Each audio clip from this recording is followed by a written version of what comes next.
The Pirate Journey of Arceus. This video is purely for entertainment and does not infringe on copyrights or laws. The rights to the novel and image belong to the original author. We do not claim ownership. Don't like waiting and want to listen to this fanfic in full now? Subscribe to our Patreon, where you'll find the best fanfics. Chapter 501, Pure Free Behavior. It is unknown when Jack in the original timeline acquired his ability, but it is certain that he was an adult. According to the memories of others, the historical text at the bottom of the sea in Wano Inland Sea was discovered by Jack when he was an adult. Now, due to a series of butterfly effects, this fruit has flowed into Doflamingo's hands. As for the ordinary elephant fruit, it was originally traded to the world government, but now because of a change in Doflamingo's plan, this elephant fruit has also been newly arranged. It is common for black to black in the underground world, but those are some local snakes who do one-shot business and can't make a big deal. For the underground world, the character of the transaction is very important. Once some bad news comes out, other forces will try to avoid continuing the transaction. Today's 100 beasts have a good reputation in the underground world. As long as they don't have any crooked thoughts, they will not take the initiative to destroy the content of the transaction. Originally, they had to guard against being backstabbed by the other party, such as contacting the Navy during the transaction. Doflamingo also considered that the appearance of Crane was related to this, but it was obviously not normal for it to be like this several times. He didn't worry about this problem for this transaction. As a top pirate in the new world, beasts would not have any connection with the Navy. The world government is the world government, and the Navy is the Navy. Although the Navy is a subordinate force of the world government, they cannot be confused. Even if it is Doflamingo's own plan, his future transaction target is the world government, not the Navy. As a former celestial dragon, he knows too many secrets that ordinary people don't know.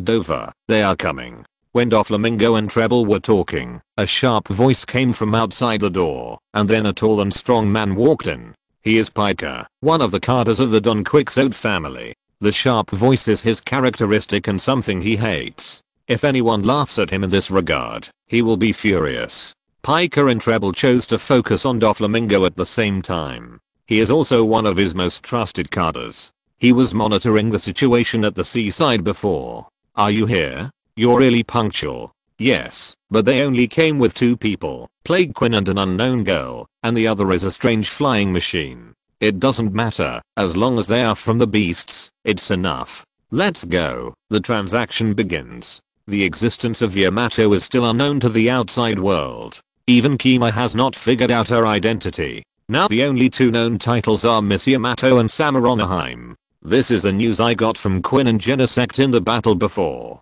It's not that Quinn and the others have loud voices, but that they were in the battlefield environment at that time, and they didn't use Dendenmushi to communicate. In this case, the other party can't hear the normal volume at all, so shouting is the only way. But not figuring it out doesn't mean that there is no clue. The person who can be called Miss by Quinn can only be the child of the beast's high level.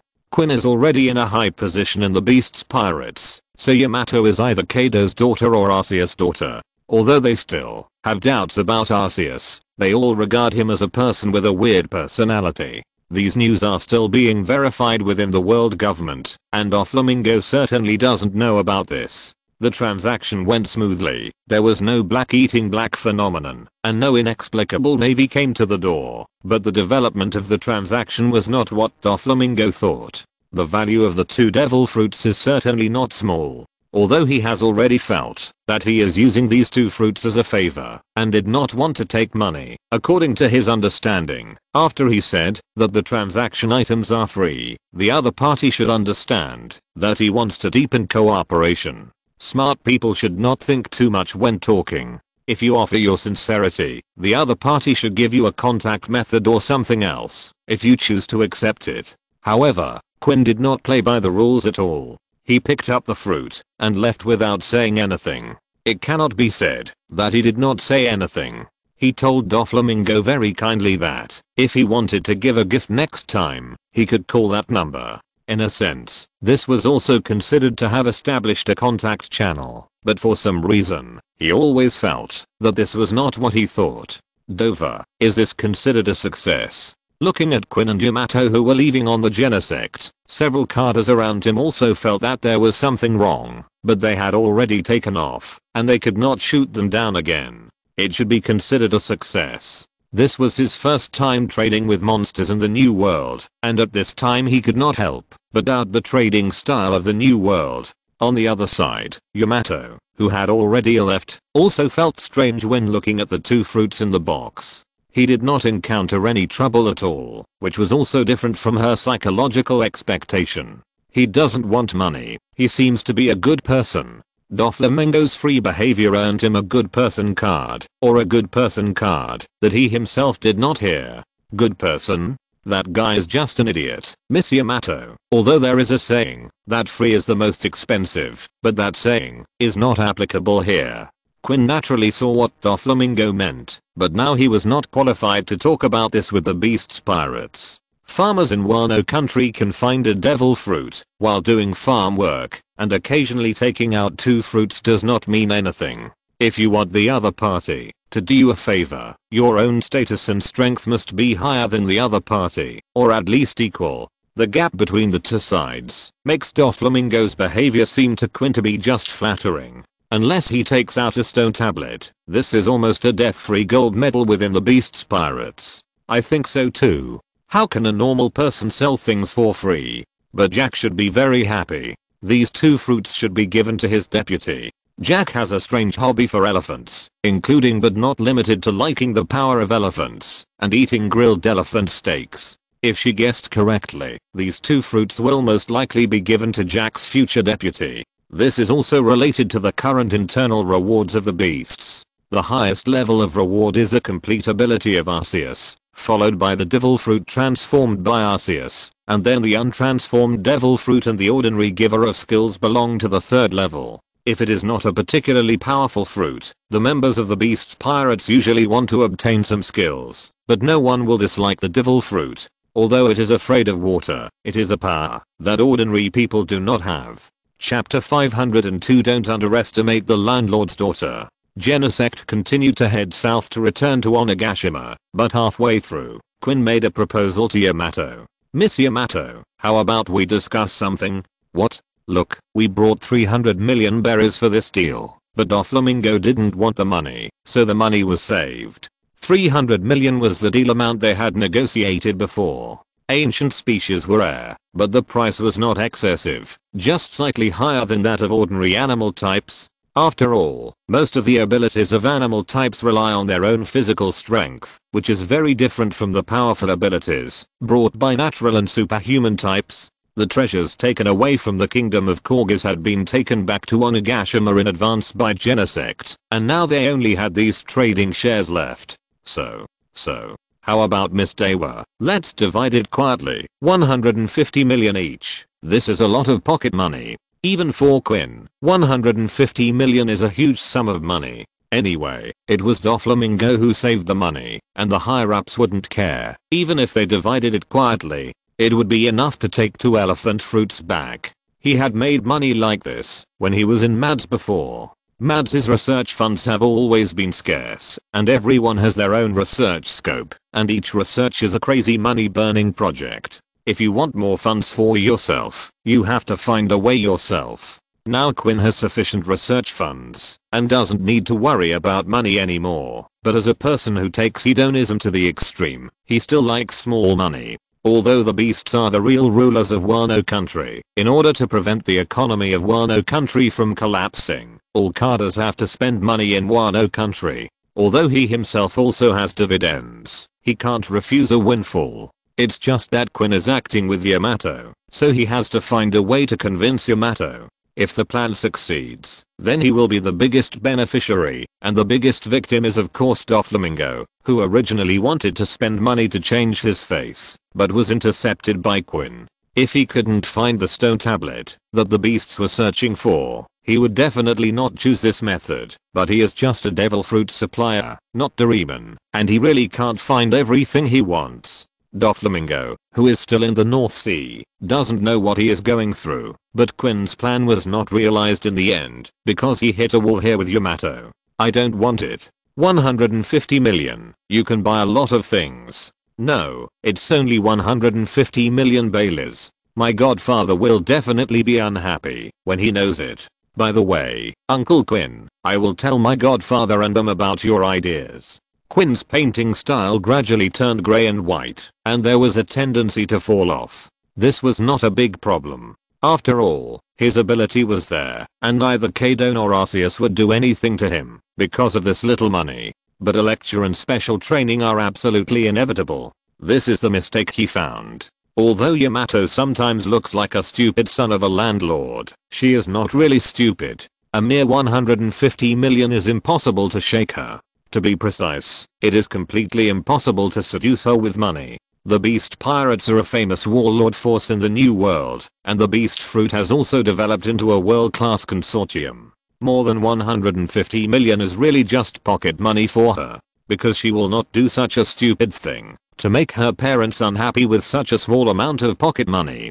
Quinn began to think about how to dissuade Yamato from speaking out about this matter. It is impossible to silence him. He dared not even think about this idea, but he really couldn't figure out what Yamato wanted. Just when he was about to sell his misery, Yamato took the initiative to give him a step. It's not impossible not to say it, Uncle Quinn. I remember you said during the battle that you all have the skills of that Germa, right? Of course, Judge's talent is not as good as mine. When Quinn mentioned this, he was full of confidence and immediately agreed with this point. Okay, then make me that fun battle suit. I won't tell my godfather and the others about it after you make it. Don't you agree, GT6, GT7? He also communicated with Genesect, otherwise they could also report it. Well, I'll try my best, but Miss Yamato, you have to give me some time. It's not difficult to reproduce that battle suit alone, but Germa's battle suit is realized with the transformation technology of the bloodline factor. Even Judge's children cannot exchange battle suits. Arceus and Kaido would not agree to his transformation of Yamato's bloodline factor. Fortunately, she only wanted a toy, which could be done with some time, but it would take some nights. Even if they flew, it would take them some time to return to Onigashima. During this time, everything on the sea continued. Vegapunk was still studying Arceus' steel in seclusion, and occasionally shocked voices could be heard in the closed laboratory. Wonderful, too wonderful. With this, the memory alloy can appear perfectly, but what exactly is the unknown component in this material?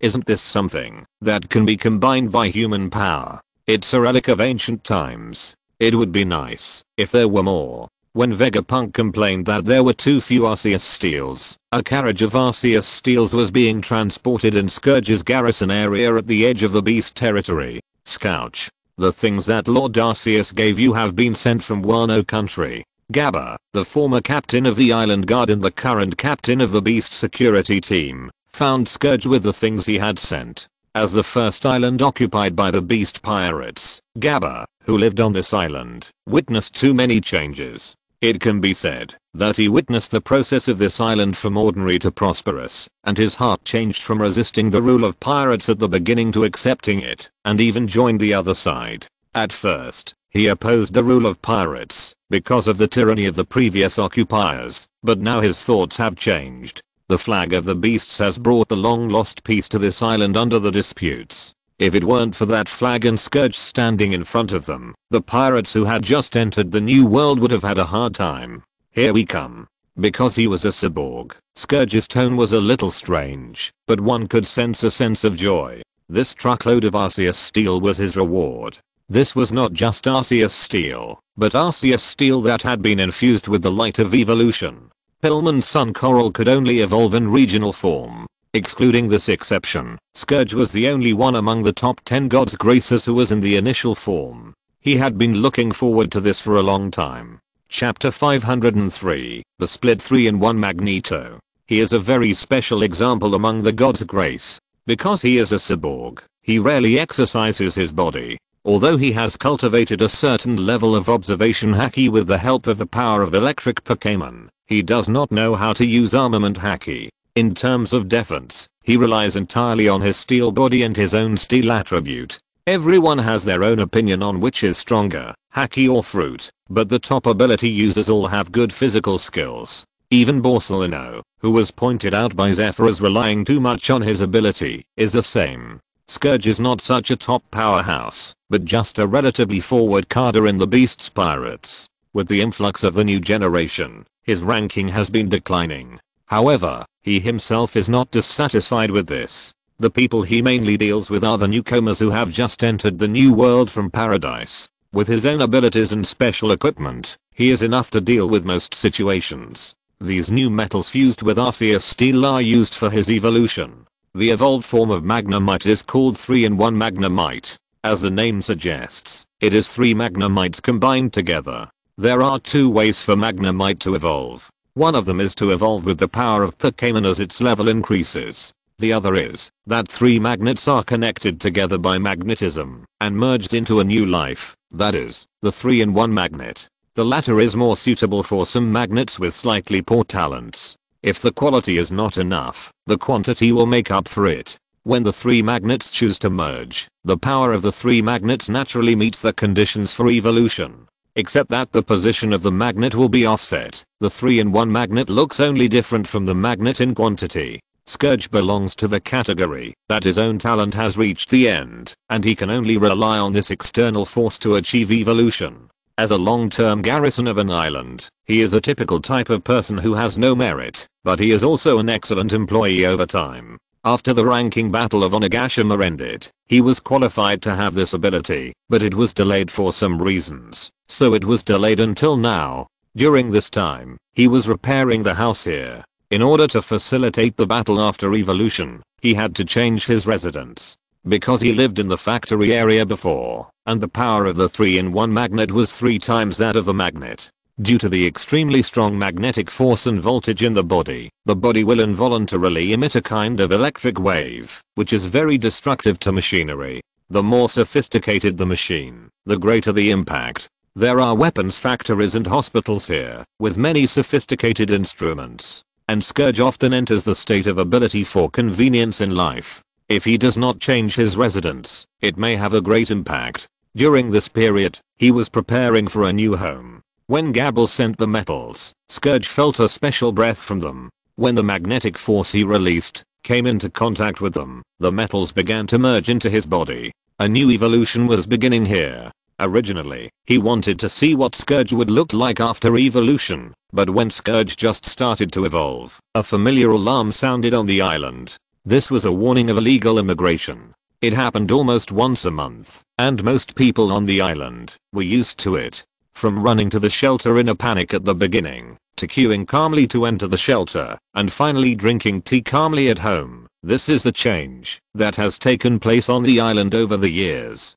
Because most of the alarms are just for precautions, less than half of them can break through the coastal defense artillery, and the remaining half can endanger the interior of the island. Not even 1/10. Over the years, only 2 supernovas have accidentally broken into the interior, but they were quickly cleared out. Walking on the road, Gabble even saw an old man basking in the sun leisurely, and also saw little Gabble running over with a gun on his back. In more than 10 years, his son has grown up and become a member of the security team, contributing his own strength to protect his hometown. Father, have you seen Lord Scourge? This group of pirates seems to be relatively strong. They are breaking through the defense line of the coastal artillery. He did not respond after the alarm sounded. This is the division of pirate strength on the island, not based on bounties, but on specific performance. Pirates who can break through the positions of the coastal artillery will notify Scourge. He has something to do now. You arrange for those carefree people to take refuge first, and I'll go to the defense line to take a look, Gabble said, moving little Gabble to a safer position. As for Scourge, he will naturally rush over when he hears the alarm after his evolution is completed. As soon as the voice fell, the alarm above became intermittent, and Scourge, who had several more magnets and 2 big eyeballs on his body, had appeared here. No, I'm here. The evolution process is not that complicated. As the special metal is absorbed, Scourge's evolution is complete. It's just that the radio waves he emits are affecting some equipment, and the alarm is an example. Little Gabriel continued to evacuate others, while he flew to the coast with Gabriel. Scouchy, is this evolution? After so many years, He has become familiar with Scourge, and there are no more honorifics when addressing him. Yes, the power of evolution is really wonderful. My mind is very smooth now. The 3-in-1 magnetron will not double its intelligence, especially since Scourge is just an ability user, but after evolution, he has gained different abilities. The two big eyes are the external manifestation. He not only has a broader vision, but also has the ability to think distractedly. Distraction in a battle of the same level can become very fatal, but Scourge is different now. He can think about 3 things at the same time without confusion. For example, he can write 3 different reports at the same time, or play a landlord by himself when he is free. This is not mental schizophrenia, but similar to the ability of Spider-Man to divide the consciousness in the body, creating 2 assistants, the Minister of Body and the Minister of Weapons. In battle, he can aim, charge, and fight at the same time, or he can talk back to disturb the opponent while preparing for a sneak attack. At the coastal artillery position, although the shells were ineffective, they still did not stop the bombardment, even if it was just to kill off their physical strength. He did not have human arms after his ability, so he used magnetism to manipulate a metal telescope to float in front of him. Scourge saw the opponent's defense against the shells. It was several swordsmen who cut the shells with knives. Swordsmen. Poor guys. Because of his own abilities, he was least afraid of swordsmen, and when Scourge was observing them, the people on the ship were also observing Scourge. Captain, a weirdo showed up, and he's writing numbers on himself like a fool. Chapter 504, Weathermen with small weather weapons per person. Some people like to be low-key, while others like to be flamboyant. Setsuna only made a mark on his nails with nail polish. If you don't look closely, you will think it is a special manicure. But Scourge is different. He is more flamboyant. His strength has almost reached the upper limit. In order to cherish the days when the number is still small, he not only marked the number on his shoulders, but also wrote a big number 8 on his chest and the coat behind him. The Beast's pirates know that this is a proof of status, but outsiders don't know. In the eyes of those who have just entered the new world, this behavior is even stupid. Only those who often deal with the beasts understand this ranking mechanism. Those who come into contact with them for the first time can only guess. Don't be careless. This is the new world.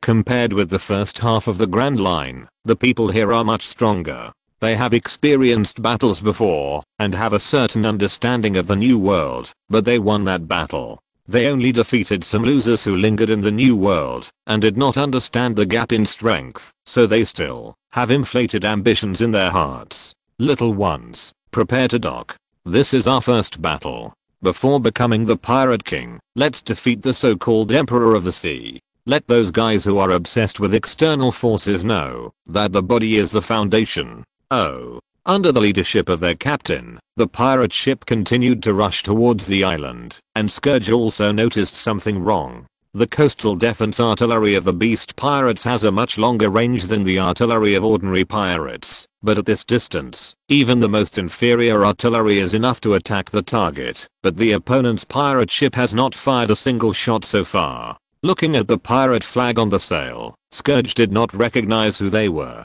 There are too many pirates on the sea, and he naturally can't remember so many flags. This pirate flag is very simple compared to most pirate groups. There is an ordinary skull painted on the 2 crossed swords. The pirates on the ship have a characteristic, that is, there are no people with special abilities. They are all swordsmen or physical skills. They were born on an island in the first half of the Grand Line. They used to be gangsters on the island. The island's proposition is to develop the power of the body. Whether it is the power of devil fruit or firearms and armor, they are the embodiment of the weak in the customs of the island. During the voyage, they also defeated some people with special abilities, which made them believe in this idea. They did not fire because of this idea. There were no cannons on their ships. Even if they met on the sea, they would choose to engage in boarding battles. Moreover, since they set sail, they have come into contact with some people in the underground world and learned about the news that the beast pirates had purchased a large number of devil fruits. Even if they were from the Grand Line, their cognition was only slightly better than that of the 4 seas. For example, this captain asked his men to be careful, but he still provoked an unmatched enemy. Relying on their excellent swordsmanship, they did have ways to deal with the shells, but this had nothing to do with Scourge, who was using his own abilities at this time. After using his abilities, his legs would have been transformed into large magnets, but now the situation has changed. The other two large eyeballs appeared at the hip position, with a very large rotation range, which gave him a very wide field of vision, and the position of each leg became two magnets. The same changes were made to his left hand, with two slender U-shaped magnets. His right hand was holding a modified minigun. At this moment, he was holding his right hand high, and an unknown electromagnetic wave was emitting from him. This was the ability of magnetron. With magnetron as the center, the temperature in an area with a radius of 1 kilometer would rise slightly due to the special radio waves it emitted. As the temperature rises, moisture will evaporate to form rain clouds, eventually forming the same effect as a thunderstorm. Wild magnetrons will gather together to trigger a larger area of thunderclouds, absorbing the energy they need from lightning in nature. In battle, or thunderstorm also means a higher hit rate for thunder. Among many Pokemon users, weather has gradually become part of their combat habits. It can be said that they have small meteorological weapons per capita. The range of the thunderclouds was concentrated over the ocean. As always, he did not want the other party to dock. When the ship was still some distance away from the coast, Scourge had already flown over. "This is our territory. Explain your intentions." This is his fixed line. When they ignored the warning and broke in here, it meant a declaration of war. However, some people who wanted to join would do the same to show their military strength, so Scourge would conduct routine inquiries. While asking questions, the magnet in his hand began to condense electric current. Although there were people who took the initiative to join, they were a minority after all. Most people came to cause trouble. This group of pirates also proved themselves with their actions. The two who blocked the shells before were already holding knives and rushing towards Scourge. Communication failed. "It seems that you have chosen hostility." Scourge's decentralized mind continued to emit special power to the sky while speaking, and his main body also condensed new attacks. The two people clearly felt the difference in the weapons in their hands. Today's knife became unusually heavy. This is the reason why Scourge is not afraid of swordsmen. Except for a very small number of people, ordinary swordsmen are equivalent to crippling their own arms when facing his magnetic force. Even a person who wanted to sneak attack him failed. Even without using the observation haki, his vision captured everything. Not to mention the normal swing of the sword. Under the influence of the strong magnetic force, some people even chopped at their companions uncontrollably. Is this your level? In this case, you can leave a last word. Boom. Or thunderbolt flashed in the sky, and Scourge's battlefield was ready, but before he could make a move, a sword energy suddenly flew out and chopped his chest. The huge force made him fly backwards for a distance in the air. "Captain, you know how powerful our captain is, you magnetic bastard. Your tricks are useless to the captain. Magnetism is only a part of his ability. The closer you are to him, the stronger his magnetism is. Long distance flying slashing is the best way to deal with him. Captain, knock down this weirdo who likes to write numbers on his body in one go." Zilla, the man who said Scourge's numbers were strange, suddenly heard a burst of electric current in his ears. Before he could react, several electric currents hit him from a distance, and at the same time, Scourge's low voice came.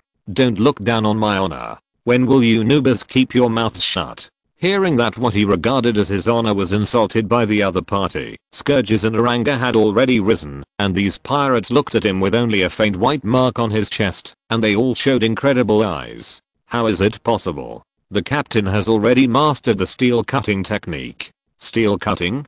Do you think the metal created by the power of Lord Arceus is the same as ordinary steel? With the roar of thunder in the sky, waves of electricity surrounded the magnets on Scourge's body, and the rotary machine gun on his right arm began to rotate and preheat. As the current was released, the machine gun began to pour out firepower, and the magnets on the legs began to condense electric balls. No wait, Scourge, full firepower mode has been activated.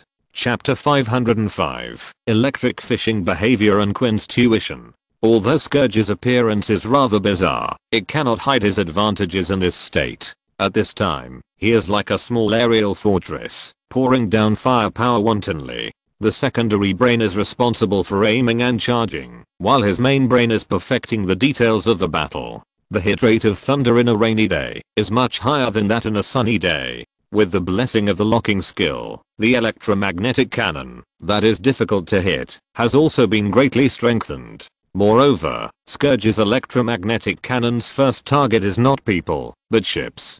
People who can fly have an advantage in destroying enemy ships in sea battles first. Those people can cut through the shells, but they can't cut through his electromagnetic cannon made of electric current. These ordinary people who are not proficient in armed color will have a strong current spread along the blade to their bodies the moment the blade touches the electromagnetic cannon. Boom.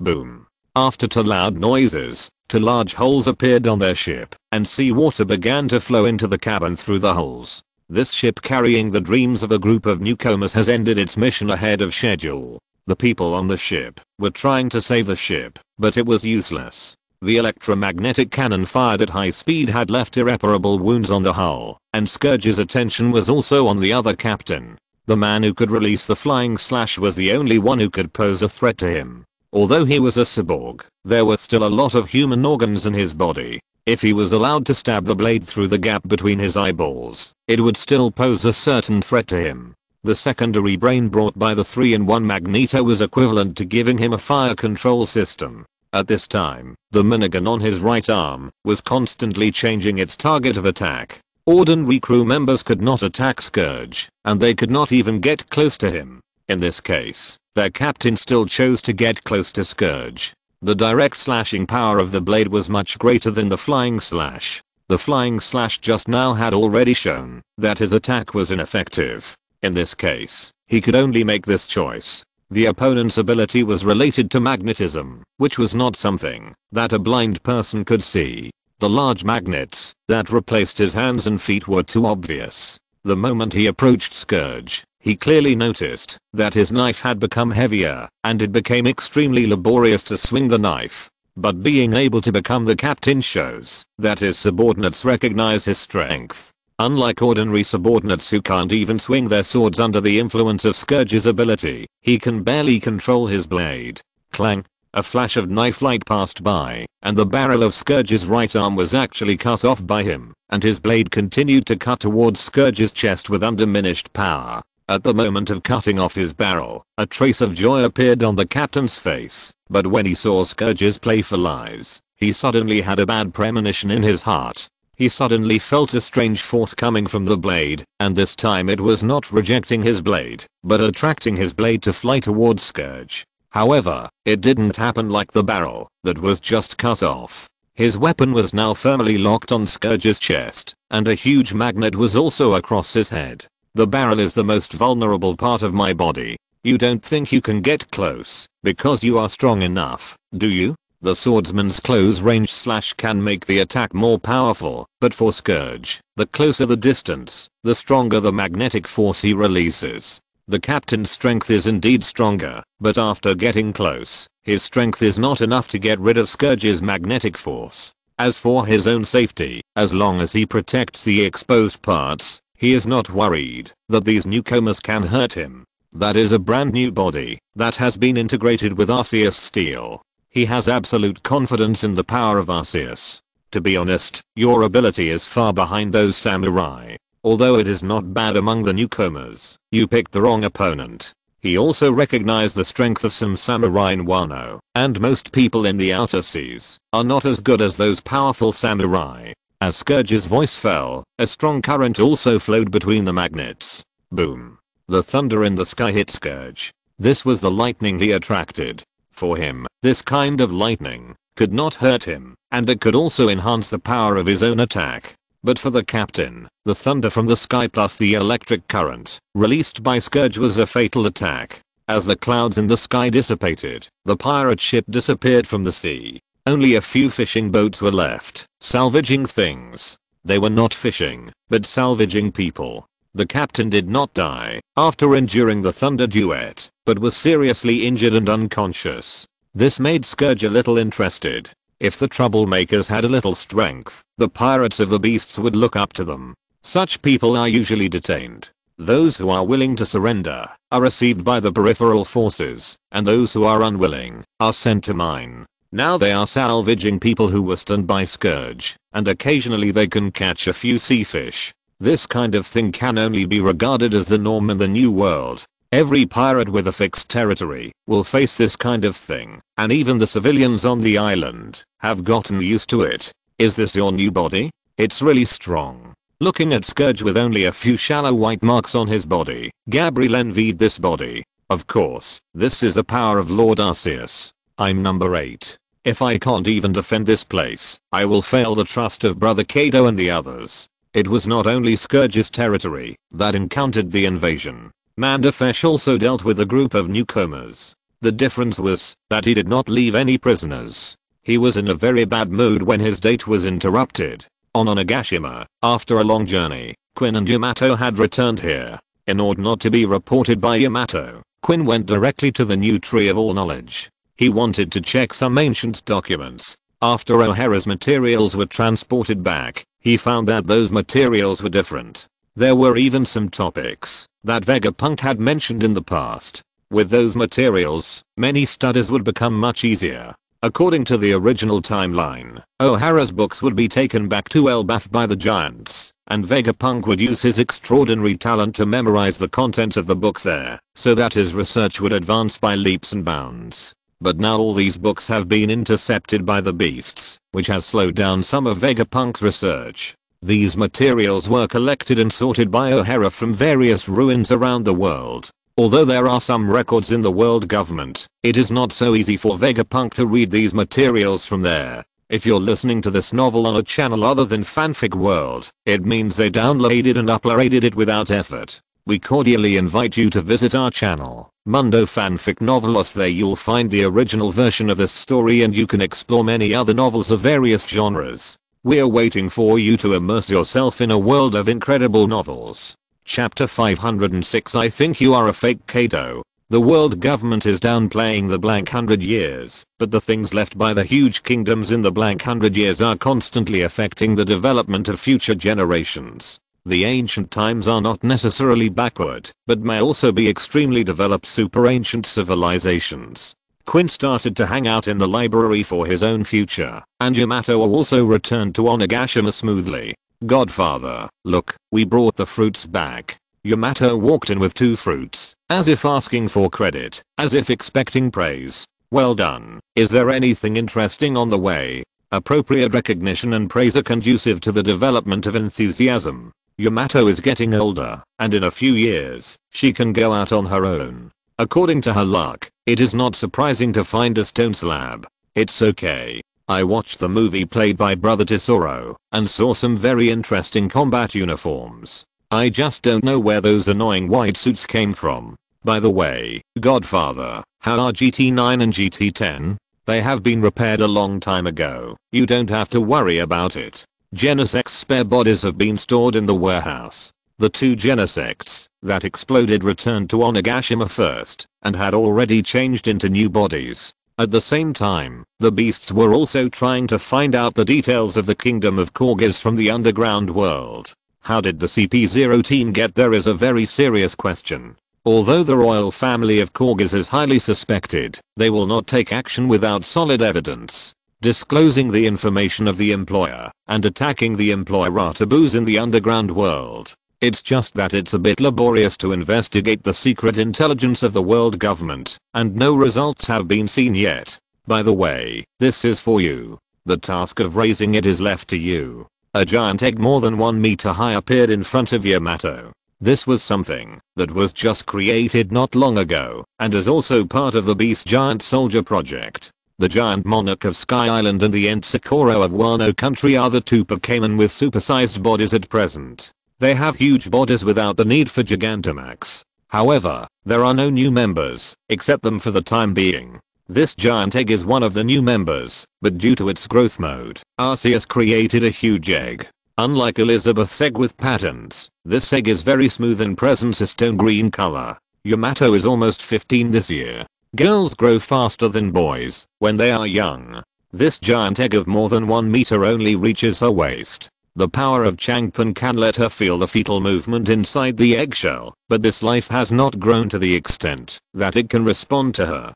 Godfather, what is inside this? You will know when you hatch it. This is a great child. Arceus kept it a secret here, and did not tell Yamato what kind of Pokemon was in the egg, but it did not affect her excitedly holding the egg and returning to her room. Diancie, are you there? How about making a stand for me? We will have a new partner soon. She couldn't find a suitable place to store the egg for a while, but she found Diancie. Her ability to mold diamonds was a bug. She could make anything she wanted. No problem, it's easy. With the help of Diancie and her single genesect, a brand new nest was built. Tutu even painted it with a new color, which was considered to be a new home for this future partner. By the way, where are Jack and Mariah? Are they still training? Mariah should be in the Flower Street with Ms. Rico. Jack has gone out to sea to hone himself, and Ulti and Page 1 should be up there. Diancie pointed in the direction of the ceiling, and Yamato knew very well what this meant. Then he put down the frost milk who was being intimate with him, opened the window, and climbed up along the wall. She has taken the unconventional approach to the extreme. Diancie's meaning is very clear. Ulti and Page 1 are undergoing brutal training from someone, but Yamato did not hear any sound, which means that the other party is not on the roof, but in the Sky Island training ground on the upper level. Without bothering the Millennium Dragon who was resting, Yamato chose to climb up along the vines by herself this time. As she gradually approached the training ground, she also heard a familiar scream. This sound seemed familiar to her, as she had come this way in the past. Although she still had not escaped from the sea of suffering, under the premise that Kaido released the sea, she already had a little bit of resistance, so she had a feeling of being a veteran. The scream did not last long, which meant that Kaido's training had temporarily stopped. When she climbed up, she happened to see Ulti and Page 1 lying on the island cloud. Little Per, I'm back. According to the usual habit, Ulti would strongly refute her address, generally saying don't call me Little only I can call him Little Per. But this time, she saw a different look in Ulti's eyes, as if she was looking forward to her return. In fact, this is exactly the case. Ulti never thought that one day she would miss Yamato so much. Yamato has been out with Quinn for almost half a year, and Jack and Mariah have taken the initiative to go out for exercise because of their age. Isuka and Perona do not need Kaido to train them personally because of their lower talent. In this case, Kaido's main focus is on Ulti and Peggy 1. In order to make the offspring of his old friend stronger, they have experienced what Kaido's special training is like. In addition, Ulti's daily tough talk has made them live very well in the past 6 months. Kaido's meaning before was that when Yamato came back, they could rest. At this time, Yamato is a life-saving straw for Ulti. The last bit of strength in her body was squeezed out, and she dragged Yamato directly to Kaido. Hey, your own daughter is back, go find trouble with her.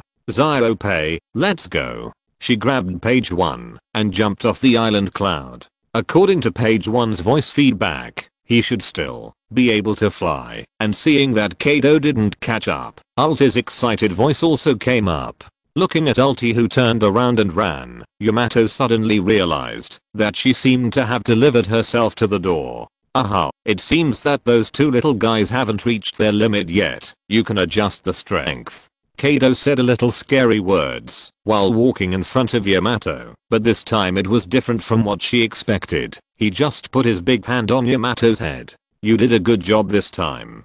At the same time, a bounty order also floated in front of her, but Kaido only got Yamato's suspicious eyes. Chapter 507, Father and Daughter. Yamato falls into a trap. Kaido is not a qualified father, there is no doubt about this. From the outrageous actions of his daughter in the original timeline, whether it is throwing into the enemy pile or exploding bracelets, that is not something a normal person can do. But on an individual level, he takes special care of this daughter. Although she keeps saying that she wants to be the stupid enemy who leaves wounds on herself, Kaido still teaches her what he has mastered. Thunder Bagua is his own martial arts. If he hadn't deliberately taught it, Yamato would not have learned it at all. There is a difference between blindly being beaten and being beaten with moves. The same is true for the fruit of the great mouth true god. Although Yamato herself said that she ate it accidentally and she didn't want to eat the fruit, it was a very rare mythical beast species. Without Kaido's instruction, Yamato couldn't get this fruit at all. He is not a good father. The deformed childhood led to different ideas, but in that case, he still gave Yamato enough strength and followed her own opinions to a certain extent. However, this strength was also earned by Yamato with his life. It can only be said that it was all the fault of Voldemort's diary. When outrageous meets outrageous, the final result is the original score. But now it is different. Although it is a little different from what Kaido expected, Yamato's growth has at least not gone astray, and under the reinforcement of Arceus, Yamato's strength has made him more and more satisfied. The speed of news dissemination is faster. Before she and Quinn returned to Wano country, the bounty orders for her and Quinn appeared. Quinn's bounty reached 1.5 billion baileys, which has surpassed the peak of her original timeline. But the composition of these 1.5 billion is more complicated, and because of Quinn, Arceus' bounty has also increased to 2.88 billion. Vegapunk, the Navy and the world government are not completely in the same mind. He can only give a rough idea of some things. The things of the beasts made them more and more puzzled. Finally, someone came up with a plan. No matter who came out to take the blame, it can't be dealt with now anyway. In this case, let's increase the bounty of both people together. In the end, this is the result. In fact, this mechanical version of Genesect has something to do with Quinn. At least he is a shell manufacturer. Although the core technology was developed by Arceus, he is also involved. Of course, these are not the reasons for Kaido to be happy. Only Yamato, bounty of 170 million bail is dead or alive. This bounty order for Yamato is a reason why Kaido is happy. He recognizes that force determines value. Although he knows the extent of Yamato's force, it does not mean that outsiders know it. The bounty order issued by the world government is to arrest others, but in the eyes of the pirates, this is a certification. Yamato's bounty means that her strength has been certified by the enemy, which is the most appropriate way to show value in Kaido's view. 170 million, 100 million more than I had back then. Although the amount of belly has increased a lot compared to when Kaido was young, it is still a huge amount. It is not easy to offer a bounty of over 100 million for the first time. Even Arceus' first bounty was only 5,000 belly. After Yamato has met his psychological expectations to a certain extent, he will still give affirmation. He learned Arceus' concept of teaching through entertainment, so it is natural to give affirmation. However, Yamato still did not react. Kaido's praise was unheard of for her. For a moment, she was even a little moved, but this feeling only lasted less than a minute. Okay, Yamato, you've been out for long enough. Let me see if your strength has declined and whether you can afford this bounty, Kaido said, moving away from Yamato, and then his face was gradually covered by blue scales. Wait. Father, what are you doing? Oh. You don't need to let me go now. Don't forget, I'm also a person with special abilities. Thunder. Gossip. The island cloud has similar properties to the land. After Kaido hit it with a stick, Yamato confirmed that this Kaido was the real Kaido, but she also ushered in a new hell life. Under the island cloud, Ulti patted page 1 under her. Let's go. Zio-Pay, Yamato is back, and Kaido, that idiot, should have no time to take care of us. They should be very happy from the noise. Originally, they could have gone down a long time ago, but Ulti deliberately asked page 1 to wait for a while, just to hear that voice, otherwise she would feel unbalanced. Sister, it's not good to call Yamato sister and Kaido captain. Don't worry about it, this family is all weird. The most normal one is the white-haired foster father. Let's go. Do you want to be dragged back by Kaido, that pervert? It was you who asked me to wait a while. Although she complained, page 1 still took practical action and flew to the safe place. Compared to being tortured by Kaido and being destroyed by Ulti, he would rather choose the latter. Yamato, who fell into the trap, once again entered the hot training. The advantage of the air training ground is that the feeling of the earthquake will not be transmitted to Onigashima. In Arceus' office, Shaina appeared here again. She came to report some things and apply for some things. In fact, some things are not that complicated for her. In addition to Kaido and Yamato, it is not difficult for her to get something from Arceus. The red chains that specifically restrain other Pokémon were handed over to her, which already shows Arceus' trust. But she was very protective of the so-called rules. Usually, she would not ask for anything because of her personal preference without a proper reason. Now, she was respectfully reporting something. For example, the recent development of the cult of Arceus, Misu's further improvement of the doctrine, and so on. Lord Arceus, Sister Misu has a request. What? It's about that girl Lamy. Although the treatment cured the remnants of the platinum lead disease, the platinum lead has penetrated into her bone marrow, and it is difficult to remove it completely by external force. Now there is a hint of a recurrence. People's physiques are different. Misu has no problem, but Lamy is obviously more affected. Misu has done a lot of things over the years. I have also talked to her about the issue of merit. If possible, please give Lamy the ability of the stinky mud. This is the way she can think of to solve the problem from the root. The Alola stinky mud that can dissolve and absorb platinum lead is obviously not afraid of platinum lead, so giving her a similar ability can solve the problem once and for all. Chapter 508, Stinky Mud and Mantis Fruit. Platinum lead disease is heavy metal poisoning, which is not the same as ordinary poisoning, so we chose muddy slime at the beginning. Knowing that Alola muddy slime can handle this situation, there is no need to try other methods. Shaina is not a Pokémon doctor, and there is no Pokémon encyclopedia in her mind. This is the way she can think of to deal with the problem of Lamys equally. Most people are not qualified to actively choose their abilities, and they don't know how many abilities they have, and for most people, they are not qualified to choose their abilities. The body amplification of animals and the abilities of fantasy beasts, it is a blessing to be able to obtain abilities. In comparison, the impact of appearance is not very serious. For example, Scourge looks very curious after his ability, but he still enjoys it. And Alola Muddy Slime is also very special. Its body is originally a product of mud, so its ability performance is also different from other Pokémon. Compared with the animal system, its performance is more like the natural system. It can even be regarded as a poisonous swamp fruit. The body can enter the poisonous mud state at any time, and it can release deadly toxins, while being immune to physical attacks. Countless toxins have already mutated in the body of the stinky mud. Apart from the special antidote, made from the tree fruit, there is no special medicine for this toxin in the outside world. Moreover, the Alola stinky mud is different from ordinary stinky mud, and does not emit a disgusting smell. At Shaina's request, Arceus agreed to this request. Bring the people in, they have been waiting outside for long enough. The breath of two living people can't be hidden from him, but for some reason, he has a feeling that something is wrong with Misu's appearance. Although she didn't come up with any embarrassing doctrines, the performance of this fanatic is very different from Shaina. Sometimes he can't understand the thinking of this religious person.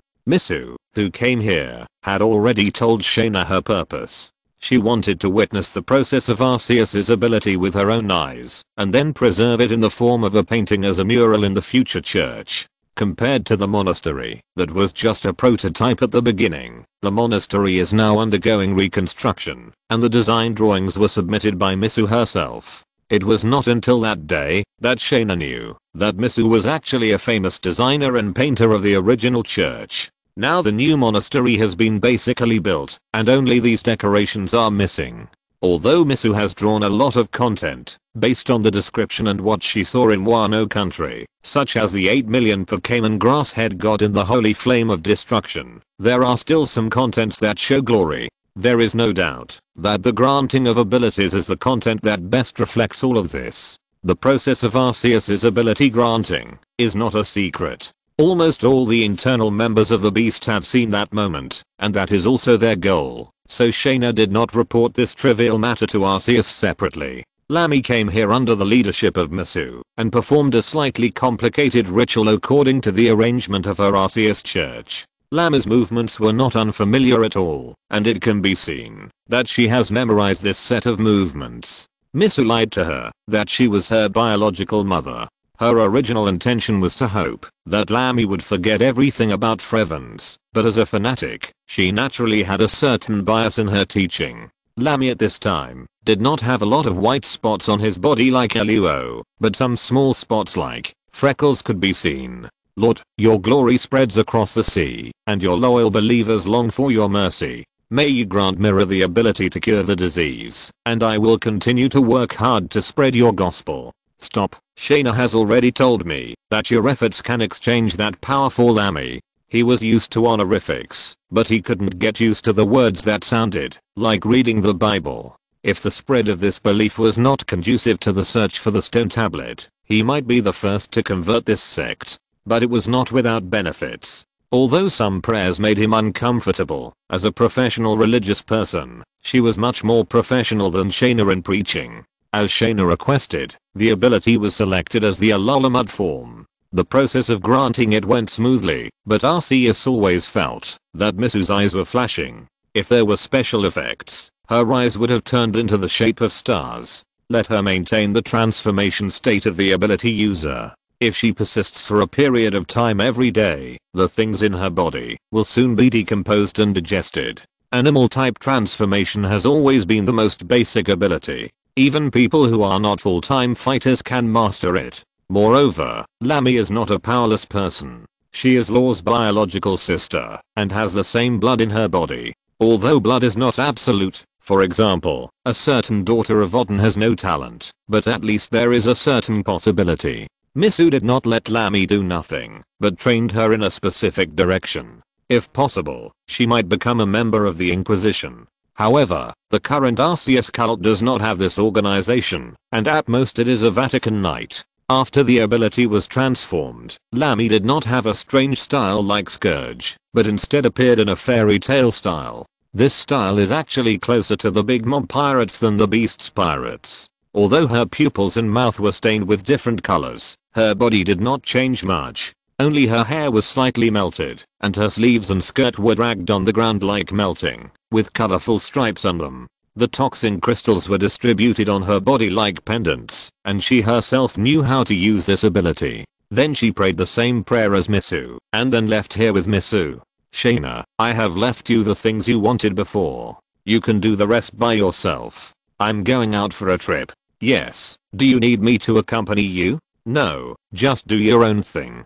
Still on the familiar path of finding the stone slab, the Origin continued to move towards the unfamiliar sea, and Shaina also got the thing that Arceus mentioned. A modified devil fruit, which is the modified form of the mantis form of the bug fruit found that year, and this fruit was what she asked for on behalf of Isuka. The power of the fruit of transformation is very different from the power granted. For example, it does not need to be granted in person, can be stored in advance, and can be familiar with the power, or develop the fruit more quickly. The power brought by Mega and Gigantamax is equally strong, but they are still different from awakening. The awakening of the fruit also has its own advantages, and it is not without advantages. Chapter 509, Iron Muscle Giant Claw Mantis. Whether it is the granting of abilities or the transformation of fruits, it is something that ordinary members can only encounter but not seek. Shaina also came to the training ground with the fruits and an instruction manual.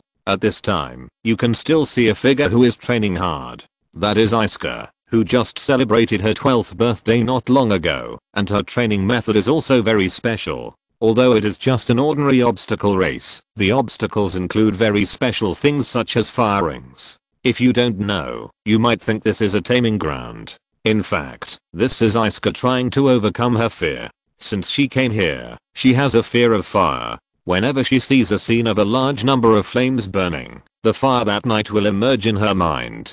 That night she lost everything. Whenever she thinks of this, she will always fall into fear involuntarily. Facing fear is a way to overcome fear, but sometimes fear is not so easy to overcome. Shaina watched Isuka slip because of physical exhaustion and fear. The next moment, her face might be burned by the fire, but she didn't move at all.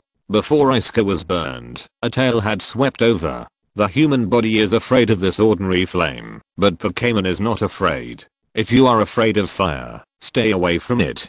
Do you have to do this kind of training? Alti's unfriendly tone came from the side. In terms of age, Isuka is 3 years older than her, but it is not obvious now. I don't have the talent like you. All I can do is work hard.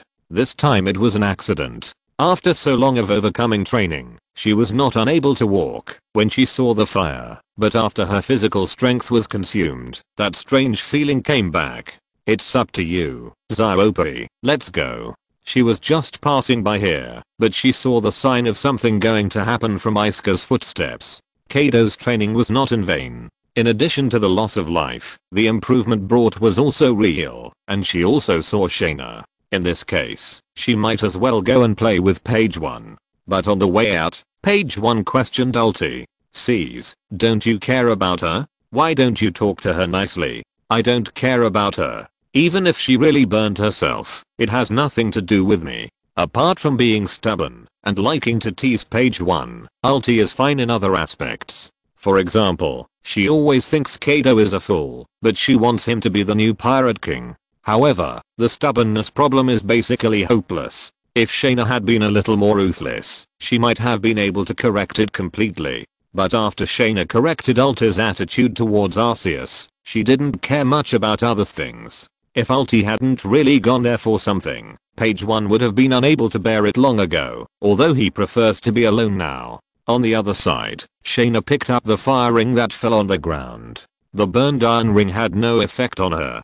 Her skin could completely withstand such high temperature burning. Isuka, it's good to work hard, but you have to pay attention to your own safety. I don't mean to blame you. This is what I asked for from the Holy Beast.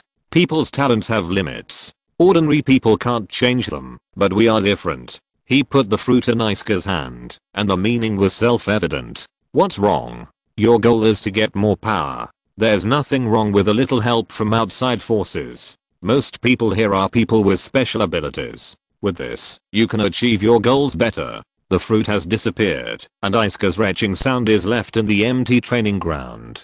Only Yamato has enjoyed the devil fruit that removes weaknesses. At this time, Isuka couldn't find the right words to describe the weird taste, but the change was also very obvious. In a few minutes, Isuka's appearance has changed dramatically. The clothes on her back began to swell, and then a pair of red exoskeletons popped out, and 2 pairs of transparent insect wings also popped out. The exoskeleton was obviously used to protect the insect wings. However, compared with ordinary exoskeletons, Isuka's structure is more like steel. The change is still continuing, and the red armor gradually wraps her body. One of the insect cards, Giant Mantis. Its own attributes are very strong, and it is very similar to Isuka's current development direction, both of which are in the direction of quick attack, but in a sense, its compatibility with Isuka is very strange. One is that its attributes make it afraid of fire, and the other is that it has a resistance to fire in its heart.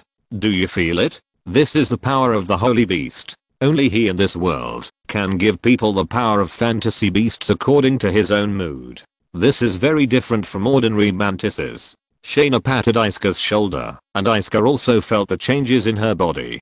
Compared with her previous self, her strength and physical fitness have undergone qualitative changes. Giant Mantis has a body as hard as steel. This hardness is not only the exoskeleton outside its body, but even the muscles of its body are made of special metal. This metal muscle gives Giant Mantis unparalleled explosive power and strong defense, and ordinary attacks cannot hurt it at all. And this steel muscle is also the reason why it has a slender body, but amazing attack power. Compared to Charlotte Linlin, who is called the Steel Balloon, the Giant Mantis is a real steel body, but Charlotte Linlin is stronger in strength, and her steel is just an adjective. At this time, Isuka's hands have turned into 2 large pincers, which are the most powerful weapons of the Giant Mantis. Most of the things caught by the giant pincers evolved from fine steel can be crushed. This pair of pincers accounts for 1/3 of its body weight, which is also the reason for its amazing strength. Moreover, because of this weight, the Giant Mantis does not have to use clamps, it can choose to smash. The pattern on the giant pincers is its protective color. During the high-speed movement, this pair of pincers can cause the enemy to misunderstand, so as to better protect its head. Clang, clang, the pincers collided with a crisp metallic sound. Looking at the 2 pairs of insect wings behind him, Isuka flapped his wings and wanted to fly, but it didn't work. Don't try. Your ability is called Giant Mantis, and its wings are not used like this. From the note left by Arceus, Shaina knew some of the characteristics of the giant mantis. In a sense, Mantis and Groudon have the same fate. Although Mantis has 2 pairs of wings, it cannot fly because the wings cannot move its metal body. These 2 pairs of wings are not a flying tool for Mantis, but a heatsink. The 4th update, I went out to stock up. Those who know will know. A few days ago, a car came back from GS. Chapter 510, The Inheritance of the Mantis, the Ghost Ship? Because their shells and muscles are made of steel, a protracted battle may cause their bodies to dissolve, so most giant mantises adhere to the strategy of fighting quickly and decisively. Because a long battle will cause their body temperature to rise sharply, but in the wild, giant mantises cannot guarantee that they will never encounter this situation, so they have evolved wings for heat dissipation. The giant mantis seems to be flying, but in fact it relies on the explosive power of its legs to move at high speed, but because the height of the jump is very high and the wings are cooling the body, it will give people the illusion that it is flying. Can't fly? Flying is the dream of many people. Countless people will have wings to soar in the sky in their sleep. Even in the world of pirates, only a few people can fly. Having wings but not being able to fly will still make people feel a little lost. No, it can fly, but the way of flying is very special. The giant mantis can rely on its wings to give itself more time to stay in the air, and it can also glide when the wind is strong enough and the height is high enough, which is the same as the thousand-faced chameleon. I'll let Elizabeth teach you when I have time. If you're brave enough, you can ask Peggy 1 to teach you. He's also good at gliding.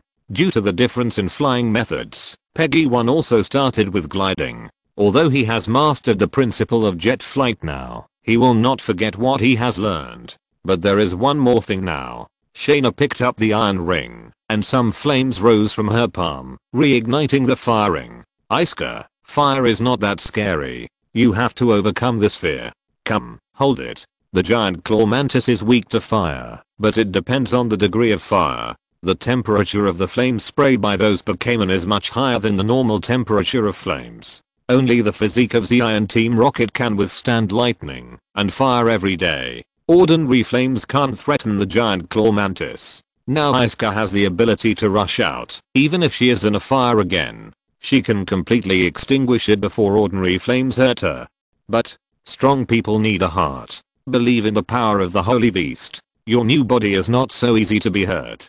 Now control the shape of your hands little by little. Some Pokémon look no different from humans. The beast form and human beast form of such Pokémon users are usually not much different, and the biggest manifestation is in the hands. The beast form of the giant claw mantis's arms are completely 2 pairs of giant claws, but in the human beast form, the pair of claws become like gloves attached to the outside, revealing both hands attached by insect armor. Scars can be seen on the insect armor of one of the hands. It is the mark left by the original flame, and it is also the source of her fear of flames. Even with the new ability, she still has a sense of fear. After a long time, she mustered up the courage to stretch out her hand. The hard and thick steel armor temporarily isolated the temperature of the flames, and also dissipated a lot of the fear in her heart. Very good, this is a good start. Don't worry about flying for now. I will let Emmeline train you later. Emmeline acquired the ability of the blue mantis flower much earlier than Isuka, and she was the giver of the leaf blade before, so she is very familiar with the mantis body. Although the giant claw mantis evolved the sickle into a giant claw during evolution, they still have something in common. In addition, Emmeline and Isuka are familiar with each other, so it is very appropriate for her to be responsible for the early training. After Isuka started his new training for a while, the Origin arrived at a strange sea area. After Arceus set off, the people on the ship headed south to the new island according to the pre-planned itinerary. According to the records on the nautical chart, they were heading towards the West Sea, but now they felt something was wrong. At this time in the control room, several people looked at the situation outside the window and felt very strange. Why is there such thick fog in the West Sea? The density is almost catching up with the new world. Who knows? I feel a little cold. Are we close to the South Pole? The Grand Line is similar to the equator in the pirate world. The West Sea and the South Sea below are the southern hemisphere here. They feel this way because of the drop in temperature. It's impossible. We can't reach that position at our speed. The navigator carefully compared the chart. Since they passed through the doldrums, it is impossible for them to reach the South Pole at their speed. The navigator carefully compared the chart, and a few hours later, he stopped the ship. Why stop? The helmsman looked at him puzzled. Although the fog was thick, it was not enough to stop them. Compared with the dangerous waters of the New World, it was nothing. According to the sea chart, we should have reached an island half an hour ago. From just now until now, I haven't seen any light from the lighthouse. Although it's unlikely, we seem to be lost. Are you kidding? We are lost in the West Sea. Several people in the operation room came over. It was hard for them to believe such a thing, because they had been sailing in the New World on weekdays. I don't believe it either, but you see, even the record pointer and the eternal pointer are messed up. He raised the 2 pointers on his wrist. Whether it was the eternal pointer returning to Wano country or the special record pointer sailing outside the New World, the 4 pointers were now swinging randomly like a rickety. Even if they didn't understand navigation, they could see that something was wrong with this sea area at this time. Or, let's go find Lord Arceus. Although Arceus was on the ship, he usually didn't care about navigation. Unless there was a special crisis, he wouldn't interfere with navigation. And this was the reason why the people on the ship didn't panic. Although the situation was unclear, they had Arceus on their ship. As long as Arceus was there, they didn't worry about the crisis. Dingling, dingling, did you hear any sound? Not only did I hear it, I saw it. The navigator pointed out the window, and a tall ship appeared there. The height of the ship's side was even one section higher than that of the origin, but there were a lot of seaweed hanging on the hull, and even holes could be seen. The bell sound came from it. Through the glass of the cabin, a strange fluorescence could be seen. If I remember correctly, the style of this ship was eliminated decades ago. On the deck, some pirates who noticed the abnormality were also watching, and the shipwright even said a slightly weird conclusion.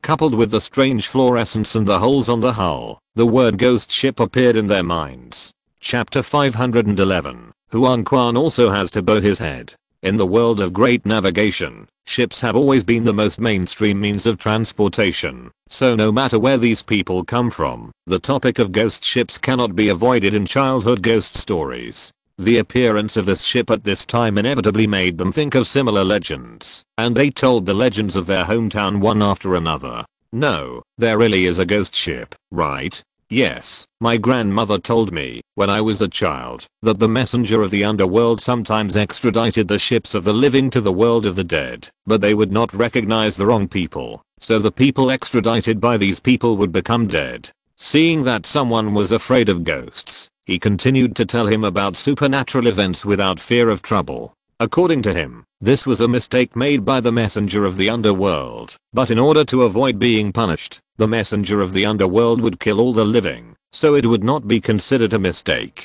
It is said that the cold air of the underworld will take the living away alive. Is it like that?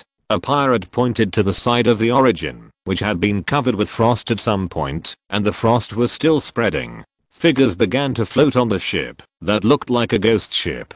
Gulp, a few swallowing sounds came from the side. Even if they were pirates fighting in the New World, they could not help but feel fear in the face of this situation. Stop playing tricks. Who are you? Come out. He threw a ball of energy from his hand. There were many givers on the ship, but the ball of energy failed to defeat his enemies as before. Instead, it disappeared like a drop in the ocean. The things on the ship also began to wriggle like the waves. The frost on the origin spread more rapidly. The unknown cold air flowed on the deck. Just one contact caused severe frostbite on the bodies of these pirates. Hey, didn't your grandma tell you what to do when you encounter such a thing? I hated my grandma's nagging at the time and didn't listen to it. You guy. Who knew I would encounter such a thing? The sudden abnormal scene made them a little panicked, but they did not sit and wait for death. Instead, they poured their firepower on the enemy ship. Ordinary guns and cannons, and the skills of the givers rained down on the other side, but all of these disappeared out of thin air. In return, the frost spread even crazier, and the frost seemed to form a new staircase. A group of fluorescent people with intact bodies were running along the rope towards the origin.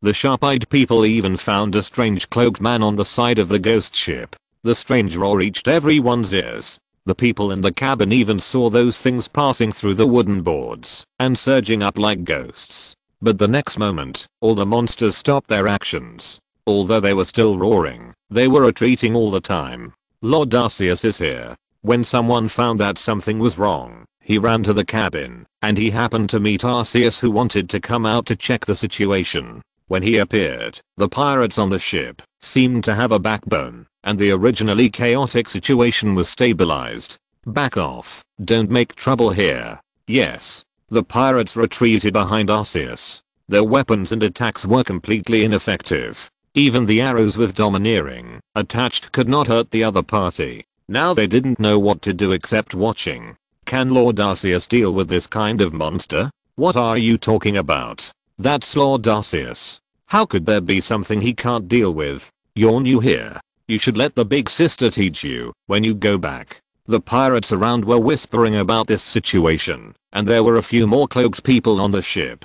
They seemed to communicate with each other, and then waved their arms at Arceus. The next moment, those strange fluorescent people who had already stopped rushed over again, but the next moment, a terrible malice enveloped most of the deck, and the evil wave released by Arceus swept everything in front of them. Those strange creatures that were not afraid of bullets and skills seemed to have met their natural enemies, and they let out extremely creepy screams, and then completely disappeared under the baptism of the evil wave. These are my people. Who gave you the courage to dare to touch them? The living. This is not your world. This is Huanquin, and only the dead come here. The slightly distorted voice reached everyone's ears, and it was not until this time that they knew where they had come. Why did this ship enter the underworld? Don't you know? Those strange creatures didn't speak. The cold frost surged again and rushed towards Arceus. Just like the story told by the pirate, this was the mistake of these underworld messengers. In the process of leading the undead into the underworld, they mistakenly opened the passage, causing the origin to appear here, and they wanted to cover up their mistakes and silence them. This is an extremely small probability, and the rules of the underworld will not allow such a thing, so there will be living people who bring such rumors back. Although no one stopped these people from the underworld this time, they picked the wrong opponent. The power of the evil-faced stone slab turned into an indestructible barrier, and the cold air of the underworld was blocked outside. At the same time, the behavior of these people has angered Arceus. A power that does not belong here appeared in the dark underworld sky. The evil attributed punishment gravel has condensed. The dark power cut through the cold air of the underworld and blasted towards the ghost ship. It was not immune to Arceus's bombardment. This ghost ship sailing in the underworld suffered something it had never experienced in thousands of years, but it did not sink like an ordinary ship, but instead erupted with a strange power. After a huge flash, the people on the origin found that the thick fog on the sea had disappeared, and they appeared in the sun again, but the frost on the ship and the frostbite on the body told them that everything just now was real. Lord Arceus, what was that just now? Several people looked at each other, and finally the second mate bravely stepped forward to ask about the situation. It was the underworld, but you don't have to worry about it. Those things have already run away. As soon as this was said, the ship fell into silence at first, and then there was a deafening cheer. Even the messenger of the underworld would run away when facing Arceus, which was a great thing for them. But Arceus had different ideas from them. Under the control of his power, a small black hole-like object gradually appeared in the air and took on the shape of a human figure. Go find where those guys are and bring me the location of Huanquin. Is it similar to the Tomcat book? It's a bit like a dark fairy tale. At present, it seems that Sanjiang is fine. Chapter 512 Docre, the God of Nightmares. Originally, Arceus meant to let those guys open the passage to leave. This is not the world of the living, and he has no interest in staying here, but those guys actually want to kill him directly. In this case, don't blame him for using violence. In the end, although they left there, those guys were terrified after seeing the power of Arceus, and then chose to escape. First come up to provoke, and then want to escape after finding that they are not opponents. This kind of thing will not work here with Arceus. However, Huanquin is not an ordinary island. It is everywhere and there is no trace to find.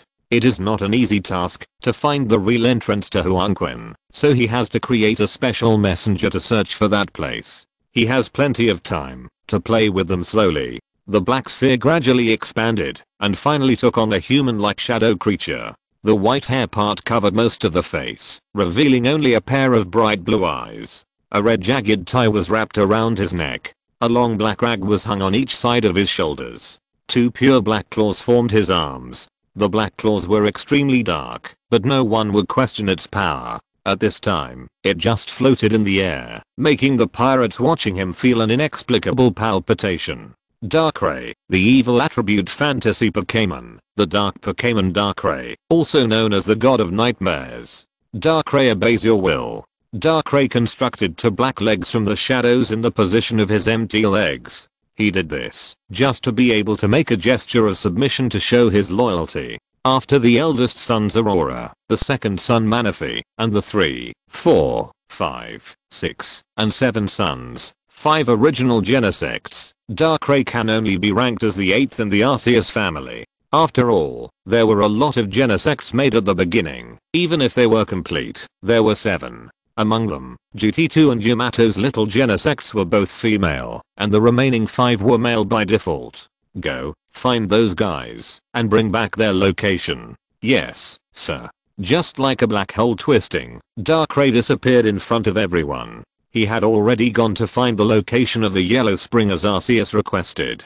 Although there was a Brook who had been to the Yellow Spring and the Devil's Triangle, he did not have the ability to leave his soul now. Even if he found it, he would not be able to find the entrance to the Yellow Spring. It would be better to rely on Perona's negative ghost than to rely on him now. In a sense, the Yellow Spring is everywhere, because it belongs to the soul world of the dead. But although it is everywhere, the two-way exit is unique. It is not a place that the living can enter at will. Darkrai's power is very special, but he is a living Pokémon, not a dead ghost. It takes a while to explore to enter there. After Darkrai left, the color of the evil-faced slate dimmed a lot.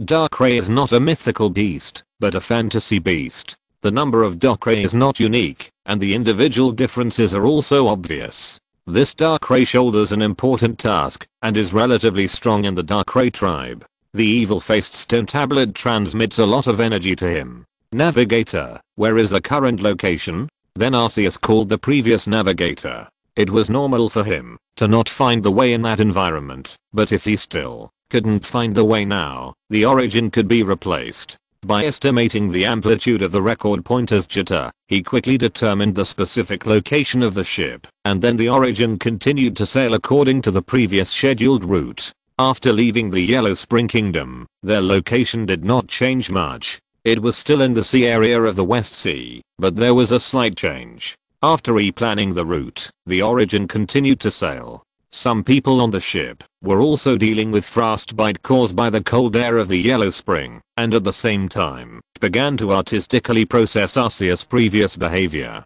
Even though they were all personal experiences, the description of the incident became more and more outrageous, especially those who had become more religious. After experiencing Misu's missionary behavior, they seemed to be writing something in the little book, which was to complete the Arceus cult's books. Although the average cultural level of the pirates was not high, that was taken into account by a large number of miscellaneous soldiers. The cadres within the beasts were not outstanding in cultural level, but being able to become a small leader, literacy was the most basic requirement. Verbal orders were easy to be distorted, and most of the time, the orders transmitted to the affiliated territories were written. If you couldn't even understand the words, you couldn't perform the above tasks at all. Using inappropriate expressions, even Yamato now knows all the words except for uncommon characters. Therefore, these people who recorded the deeds not only processed them artistically, but also had beautiful handwriting.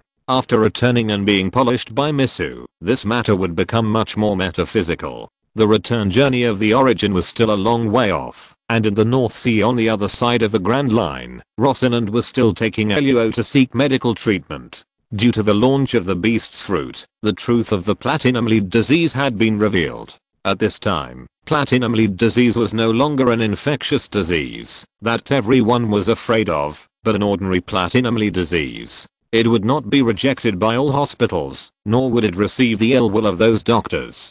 After all, the press conference of the 100 Beasts fruit had made it clear. and the drug did have a targeted effect on platinum and lead in vitro experiments, but this also led to another consequence. Before this, platinum lead disease was completely incurable, so what the 100 Beasts announced was the only treatment option in their eyes. No matter how many hospitals he went to, the treatment options he got were the same, and it was recommended to use the drugs developed by the 100 Beasts fruit. As for his saying that it was useless, those doctors only thought it was individual differences. After all, the successful examples were placed in front, and they could accept that the drugs were not suitable for all individuals. However, Rocinante did not give up. It has been a while since he left the Don Quixote family, and he has visited many hospitals in Bihei, but there is always hope for him. Don't worry, Luo. At least this medicine is good for stabilizing your physical condition. There is still time. Just hold on a little longer. If it doesn't work, there is still one last way. He is a spy directly under the Sengoku.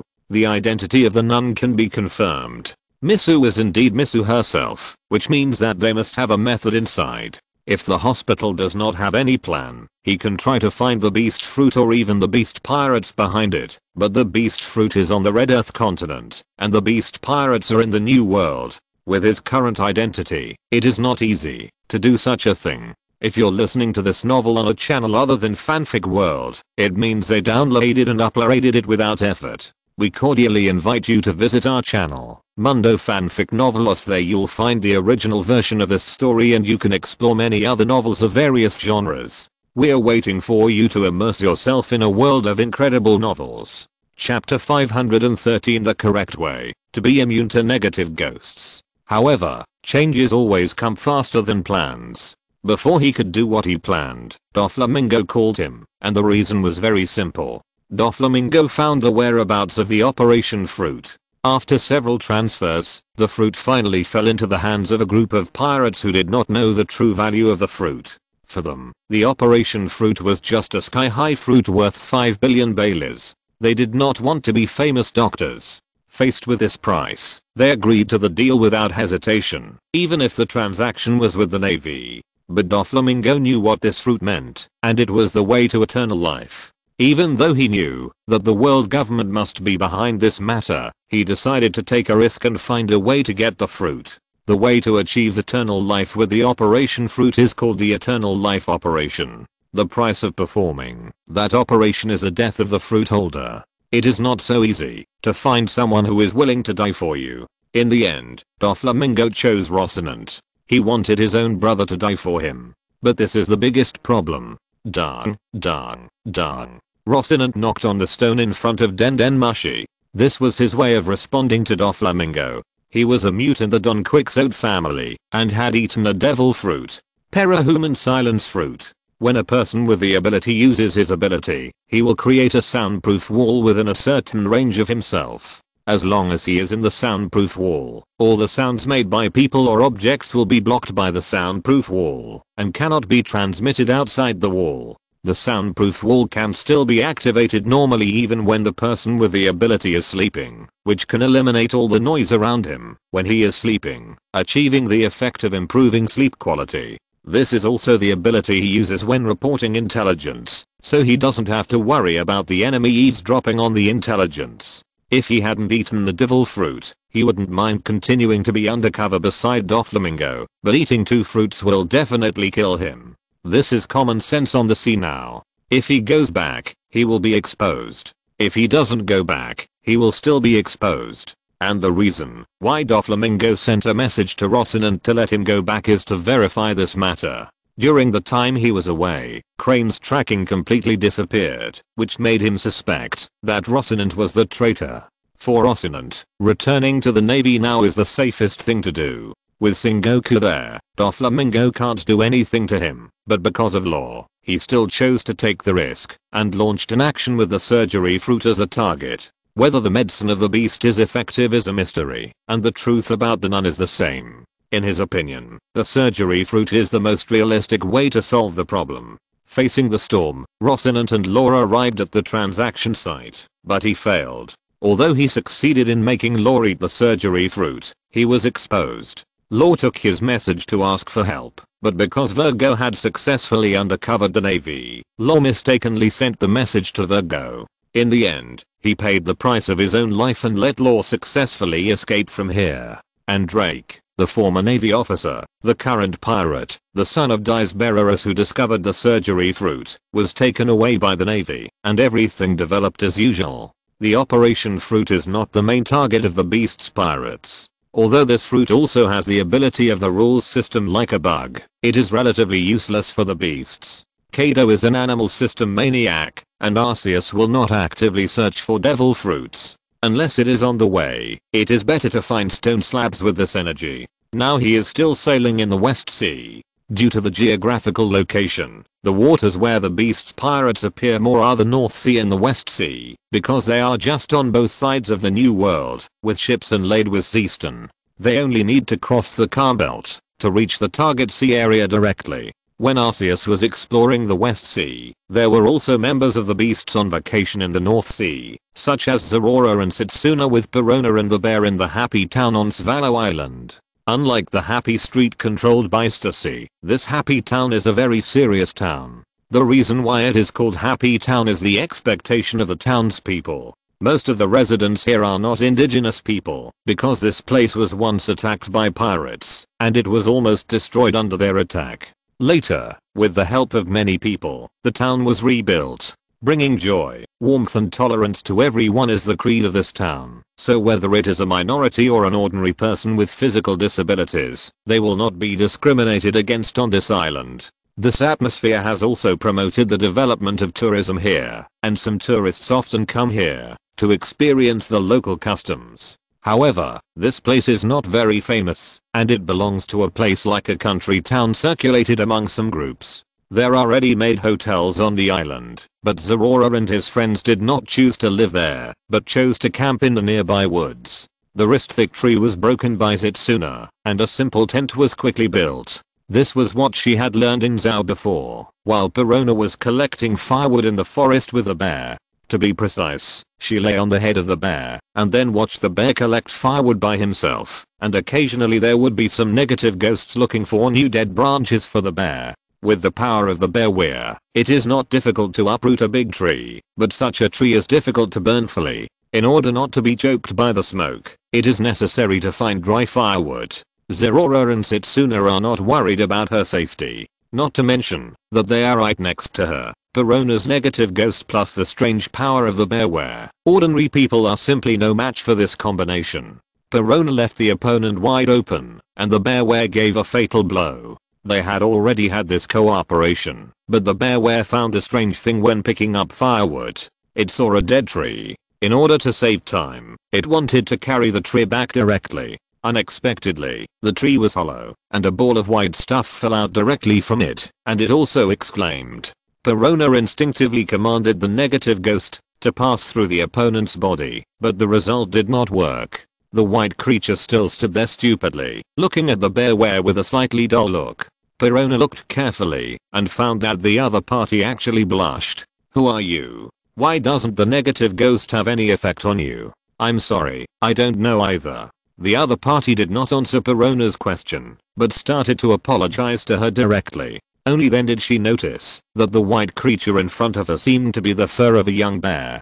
Chapter 514 Bebo. Looking at the talking white bear that kept apologizing, Perona was a little confused. This bear looked like it had been hit by a negative ghost, but the delay was a little higher. But Perona knew very well that this was not the effect of her negative ghost. Normal people who were hit by her negative ghost would immediately enter a negative state, and those who were able to resist would not be affected. There was never a delay in the onset. Not to mention the distant past, Setsuna and Zorora could ignore her negative ghost, but this bear in front of her. "Why are you apologizing?" "I'm sorry, I don't know why I'm apologizing." Looking at the performance of this bear fur, Perona seemed to know why. The negative ghost magnified the negative side of a person's heart, thus making people enter a negative state. But if a person is extremely negative, the negative ghost will become ineffective. Because this person is too pessimistic, it eventually caused the body to develop resistance to pessimism. There is such a weakness looking at the bear fur that was still apologizing. Verona suddenly discovered the floor of the spirit fruit. Okay. Stop apologizing. I'm sorry. Verona patted her head. This bear made her feel bad.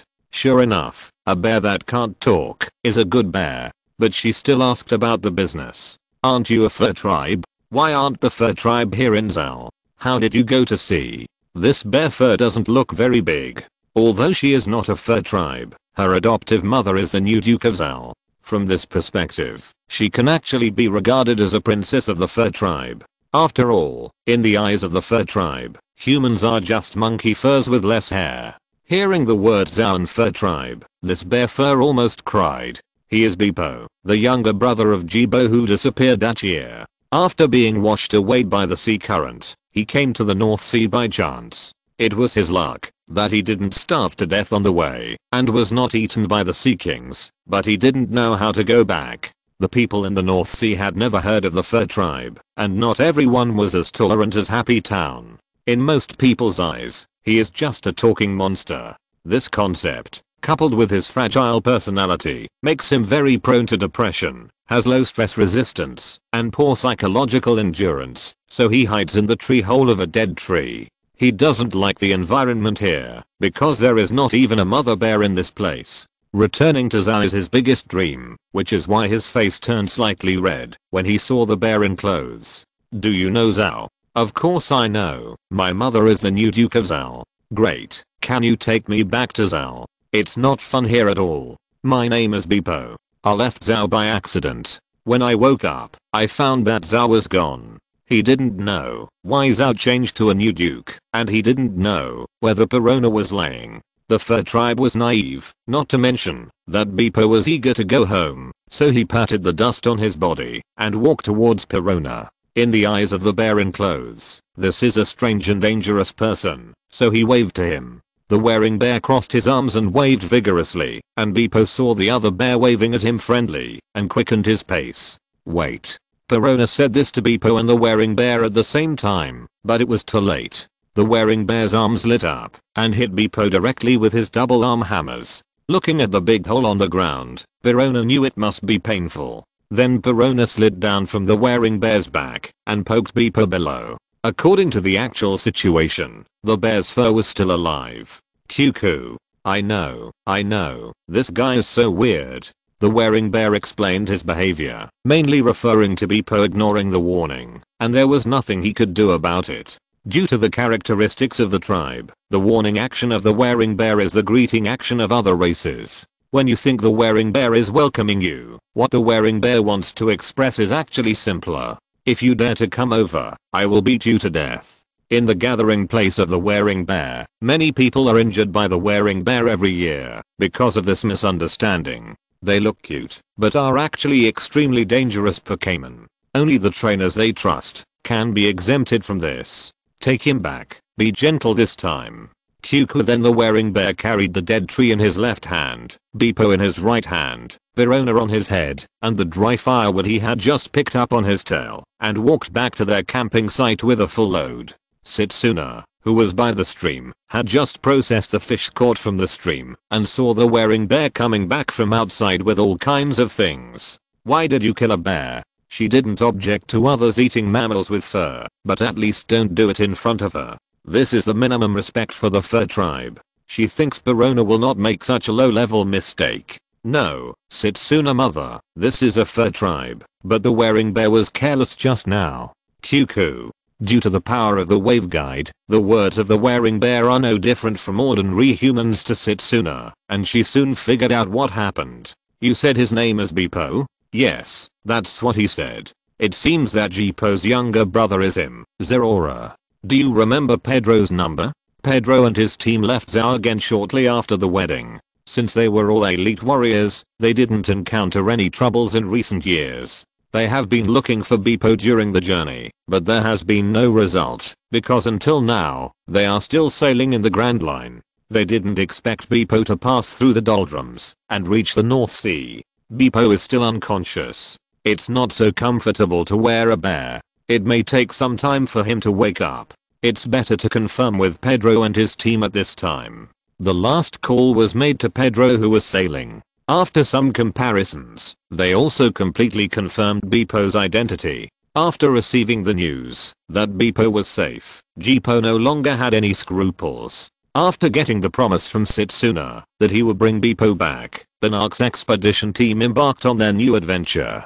Perona also bandaged Beepo. Although Beepo had no external injuries, the bandage was soaked in a special medicine that had the same effect as a plaster, so she bandaged him. But Perona's bandage method was a little special. She not only bandaged Beepo's head, but also Beepo's mouth. As a result, Beepo could only make a mumbling sound when he woke up and could not speak at all. Chapter 515. Arceus is to blame this time.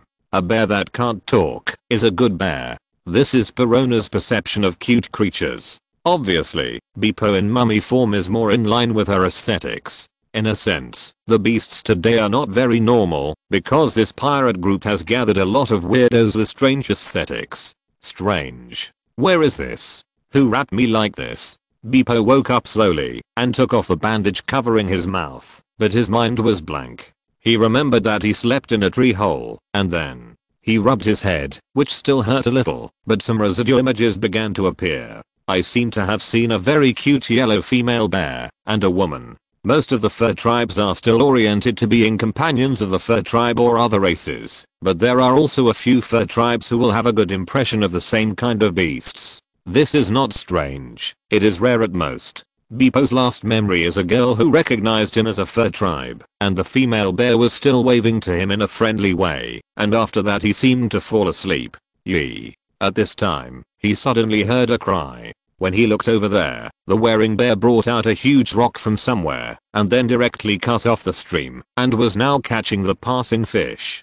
After slapping the water, the wearing bear wiped the non-existent sweat on his forehead. At the same time, it also noticed that Beepo had woken up. This time, it did not wave at the other party. Through the communication of Setsuna, it had already understood that this strange white bear was not an enemy. Yee. He shouted to a place not far away, and Setsuna, who was grilling fish, also received the news. Although the wearing bear was just an ordinary attack at that time, an underage fur tribe could not withstand the attack of the wearing bear, which was known as the bear god. Even if the healing bandage was used, Beepo's awakening time had been delayed until the next morning. When he was brought in, Setsuna was grilling dinner, but now it was breakfast for the next day. As for whether she would get tired of it, as a carnivorous fur-bearing tribe, this kind of thing would not happen to her. The same is true for Zorora, because of her bloodline. As for Perona, although she has a unique aesthetic, she is not picky about food. A child who survived and grew up in the cemetery has no right to choose food, so she naturally eats whatever is available. Although she has her favorite food, she can eat most of the food. Awake. You are Beepo, the younger brother of Beepo, right? It's me. Do you know my brother? Not very well, but I know him. Don't worry, I will take you back to Zao in a while. You just follow me for the time being. By the way, there is one more thing. What? Beepo asked me to teach you a lesson for him, so that you won't run around and make him worry in the future. Rubbing his fist, Setsuna said what Beepo asked yesterday. When facing a child running around, parents and relatives will only worry when he is missing, but when they find him, this special situation may occur. Hey? This is what Beepo left for you. He should call you again when he is free. You should listen first. As he said that, Setsuna took out a sound shell. These shells on Sky Island are even more useful than most machines. As long as the shell is not broken, their functions will not be affected, and the sound quality is also excellent. As for why Beepo didn't call now, it can be seen from Beepo's performance of rubbing his ears. The sound shell not only has Beepo's concern and scolding him, but also has the sound of explosions. The call was a bit inappropriate yesterday. It seems that Pedro and Beepo called when they were fighting the enemy. However, judging from the fact that they could take the time to answer the phone, their battle was very easy. Just in case, she still planned to call back when the two were free. When Setsuna frequently traveled to Zao before, Beepo was still very young and her mind was still dizzy, so she didn't recognize Setsuna at first. Now she realized that she was the designated heir to the Duke. You are not. You are already the new Duke. Yes, but now Yang Jasi-kan is still in charge of Zal, and there is no change there. You should stay here honestly during this period, and don't run around, okay? Otherwise, don't blame me for really teaching you a lesson. Although Jibo asked her not to be polite, she didn't really beat Beepo, provided that he didn't delay her subsequent travel, otherwise she would not be polite. Yes, I'm sorry, I won't run around. Looking at this very negative white bear, Setsuna didn't say much, and just like that, there was another negative white bear in their team. And Eluo also woke up slowly, after escaping from the dead. Using the operation fruit, he performed an operation without anesthesia on himself, and fainted from the pain. Later, he was rescued by Wolf, an old man who claimed to be a genius inventor. Wolf took Law in on the condition that he would work for him in exchange for food and lodging, allowing Law to start a new life. After a period of time, the Origin had returned to the West Sea, and returned to the Grand Line. During this period of time, a new horror story at sea appeared in the West Sea. People in some villages would inexplicably fall into nightmares, and the whole village had the same dream. Whether it is pirates or navy, ordinary people or beasts, this kind of weird situation often occurs in some areas. This is the influence caused by Darkrai. He did not want to intersect with too many people during the search for Huanquin, so he would use this method to make everyone fall into dreams. The nickname of the nightmare god is not for nothing. This abnormal behavior has also caused some people to investigate, but they have always returned in vain. There are also very few people who have seen Darkrai and even communicated with him, but most people just think they are talking nonsense and regard it as a supernatural event. The Origin gradually approached the ghost island, but something incredible happened. They hit a reef. Although the Origin's sturdy hull did not break, they were still stranded here temporarily. What's going on? Why is there a reef here?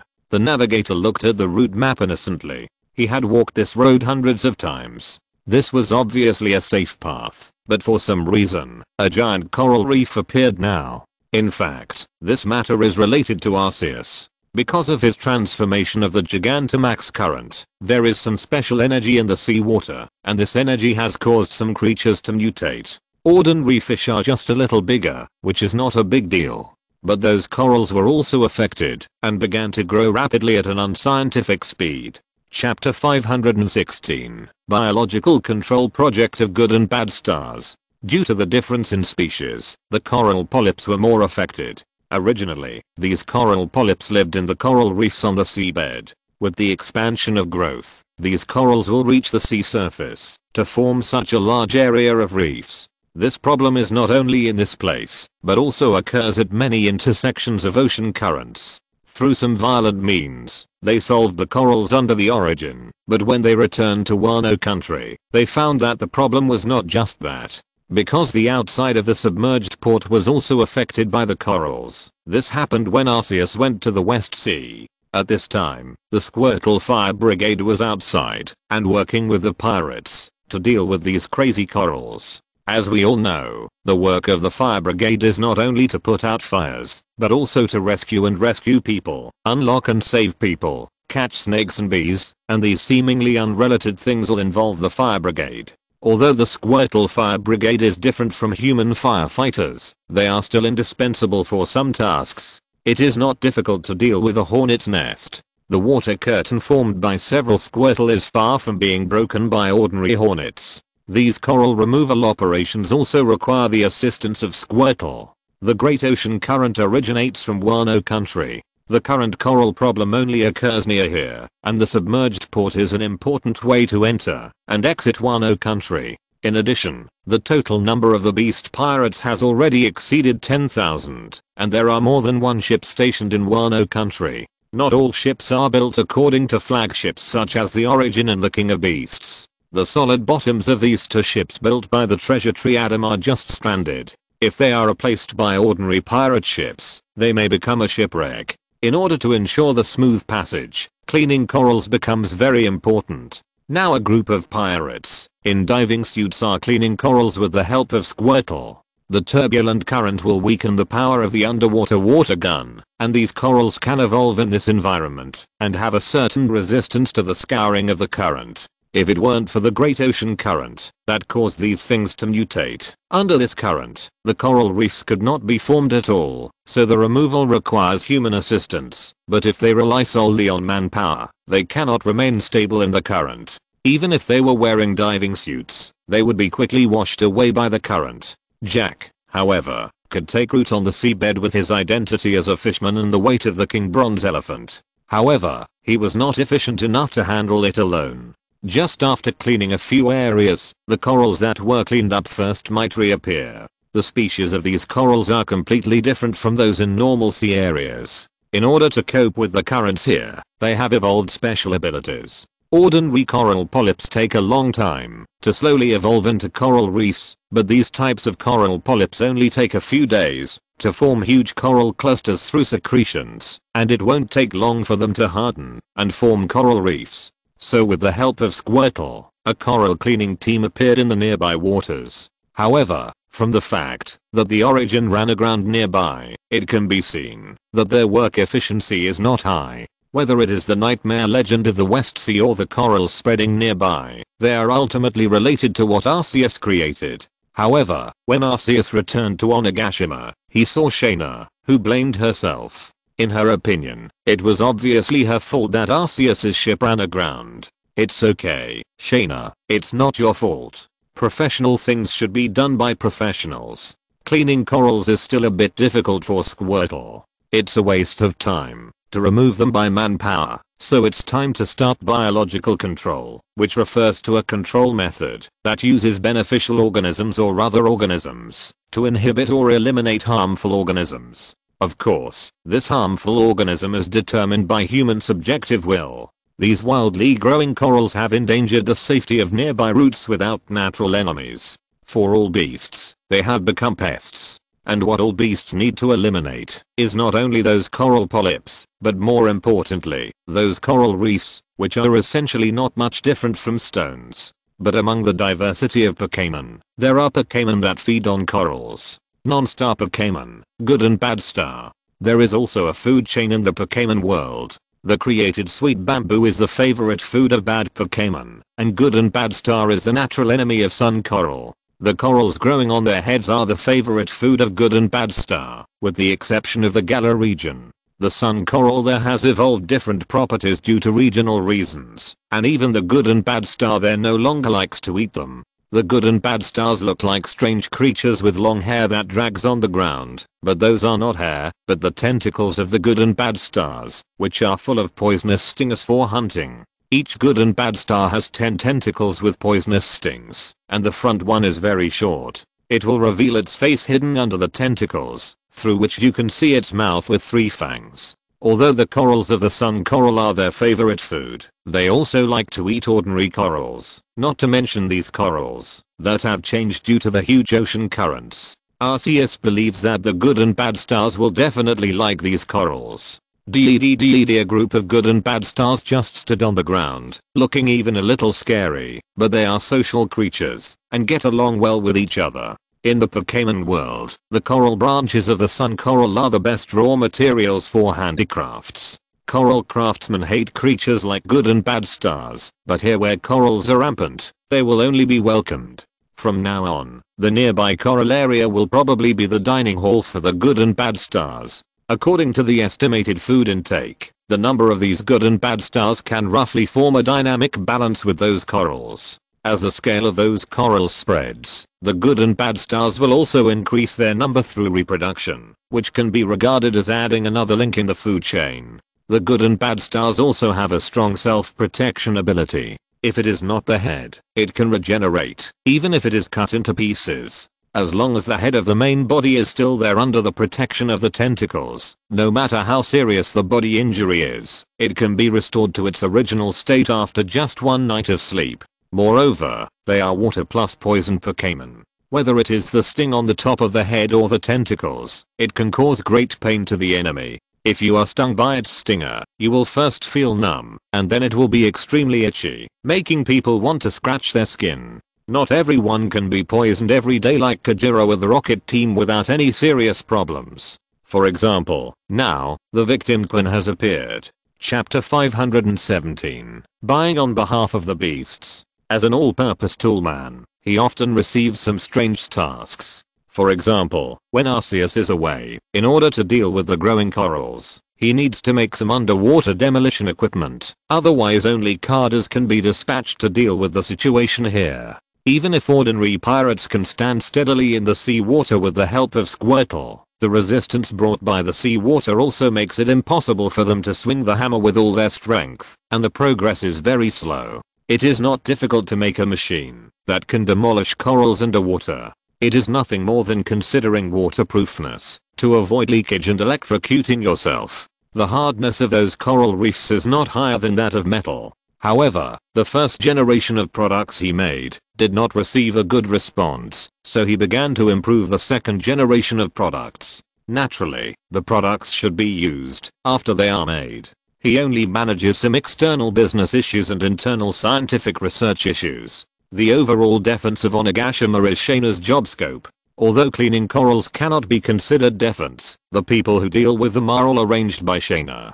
Since she is equivalent to Arceus' secretary, her office is outside Arceus' office. But now most of the ground here is occupied by the good and bad stars, so he accidentally stepped on a good and bad star when he entered. Duo Yi D. Duo Yi. Duo Yi. Duo Yi. Duo Yi D. He has always been proud of his round figure, but this figure brings real weight gain. Even if most of it is fat, he is still an overweight person. And the tentacles of the good and bad stars are dragging on the ground. Being stepped on by such a pile of meat, even if some parts of the good and bad stars can regenerate, it will hurt. That thing only looks like hair. They also have to control the tentacles to hunt, and there are naturally pain-sensing nerves on it. After feeling pain, the creature will naturally fight back. Although Quinn's soles are very thick, his calves are exposed outside, which naturally attracted the attack of the good and bad star. He instinctively wanted to fight back, but reason stopped him in 0.01 seconds. At that moment, his brain worked rapidly and made the most correct decision. This is Shaina's office, which is also equivalent to Arceus' office. When he came up before, he heard other people's gossip and knew that Arceus had returned. In this case, a strange creature that had never been seen before appeared in Arceus' office, which means that this thing must have been created by Arceus. Moreover, although the toxins released by the good and bad star caused him a brief pain, they soon triggered the tree fruit detoxification device in his body and had no effect at all. So Quinn did nothing but use his domineering to resist the attack of the good and bad star. The penetrating power of the good and bad star stinger is not weak. But Quinn's domineering power that has been beaten by his own people for many years is also extremely strong. After he started to defend, the good and bad star could not do anything to Quinn. If it weren't for the huge gap in talent, he could try to compete for the title of Iron Balloon in a few years. Then Quinn started the most sensible behavior, shouting for help. He was waiting for Arceus to deal with these Pokémon. Okay, he didn't mean it, don't bother with him. Do ED with Arceus' comfort, the good and bad stars gave up the fight with Quinn, and led by Shaina, they walked to their own canteen, which was the area where the corals grew wildly on the periphery. They were going to have dinner. Lord Arceus, can you let them give me more toxins? I think this toxin needs to be developed. The feeling of numbness followed by an extremely itchy feeling made him see the prospects of the good and bad star toxin. This very torturous toxin is simply a weapon of war, and it probably has a miraculous effect in interrogating or torturing people in normal times. As for how he judged it, it could make him, who had experienced many vicissitudes of life, feel pain, which meant that the toxin was qualified. He felt that he had already had a bad relationship with the good and bad stars group before. If it was like with the double bomb gas, he wouldn't have to do this. I saw Paimon when I came back before. Go ask him for some coral branches.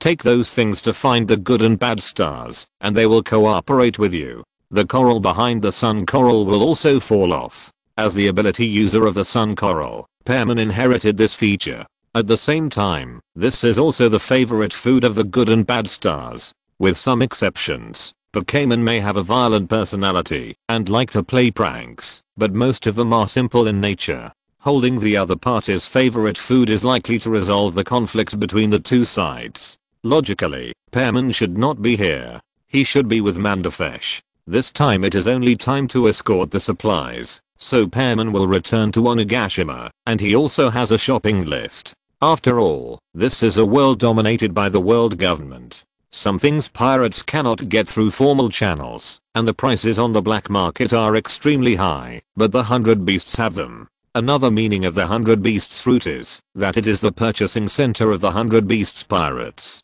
The 100 beasts will regularly collect the items needed by the members, and then the 100 beasts pirates will purchase and distribute them uniformly. However, an additional part of the tax will be collected in this process, and only old members or cadres can be exempted. Now Mandafesh is also a man who lives a normal life. Although he has money, it does not prevent him from spending frugally. However, it is the peak period of pirates recently, and he has to stay in the territory, so he asked Pearman to come back to buy things for him. After finding a way, Quinn went to find Pearman's whereabouts, and the good and bad stars had already crawled down along the periphery of Wano country. The suction-like feet under their bodies and the spikes on the tentacles make them very stable in the ocean currents, and the corals exposed to the sea surface began to disappear at a speed visible to the naked eye. In Wano country, many people are also filling out their shopping lists. This purchasing service is also available to people in Wano country. As long as any one person in the family works for the beasts or has acquaintances, they can experience this service. Due to the closed environment of Wano country, the import of these foreign products can only rely on the beasts. Today, when the beasts actually rule Wano country, people who do not work for the beasts have become few and far between. Even those loyal old subordinates of the Kazuki family are the same. Otherwise they will starve to death before the plan is realized. After all, the definition of work for the beasts includes, but is not limited to working in farmland, working in weapons factories, and a series of other activities. Even ordinary people can enjoy this purchasing service, not to mention those who actually join the beasts, such as the new leader of the Shinsengumi, Hotori. He was able to become the leader of the Shinsengumi, not because of his own strength, but because he can lick. Chapter 518. Can I get an advance on my salary? Kajiro was the first leader of the Shinsengumi who was trusted and valued, but he chose to resign because he could not bear the burden. After that, the position was vacant for a while, and only Kajiro held the nominal position. After a while, this position was taken by Hotori. Among the samurai who surrendered, his strength can only be said to be superior, not the top, but for this organization, strength is not the most important. Although the Shinsengumi is composed of samurai from Wano country, at best it is the internal armed police. The most trusted force of the beasts has always been their own people. These samurai are not weak as a whole, but they are crushed by the beasts in terms of high-end force. No matter who becomes the leader, it is impossible for them to be the opponent of the big cadres within the beasts. To be precise, they are not even as good as the senior cadres. In Wano country today, only Hyagoro can touch the senior cadres. His body is now in a strong form, and he can probably touch those with the numbers in the lower single digits.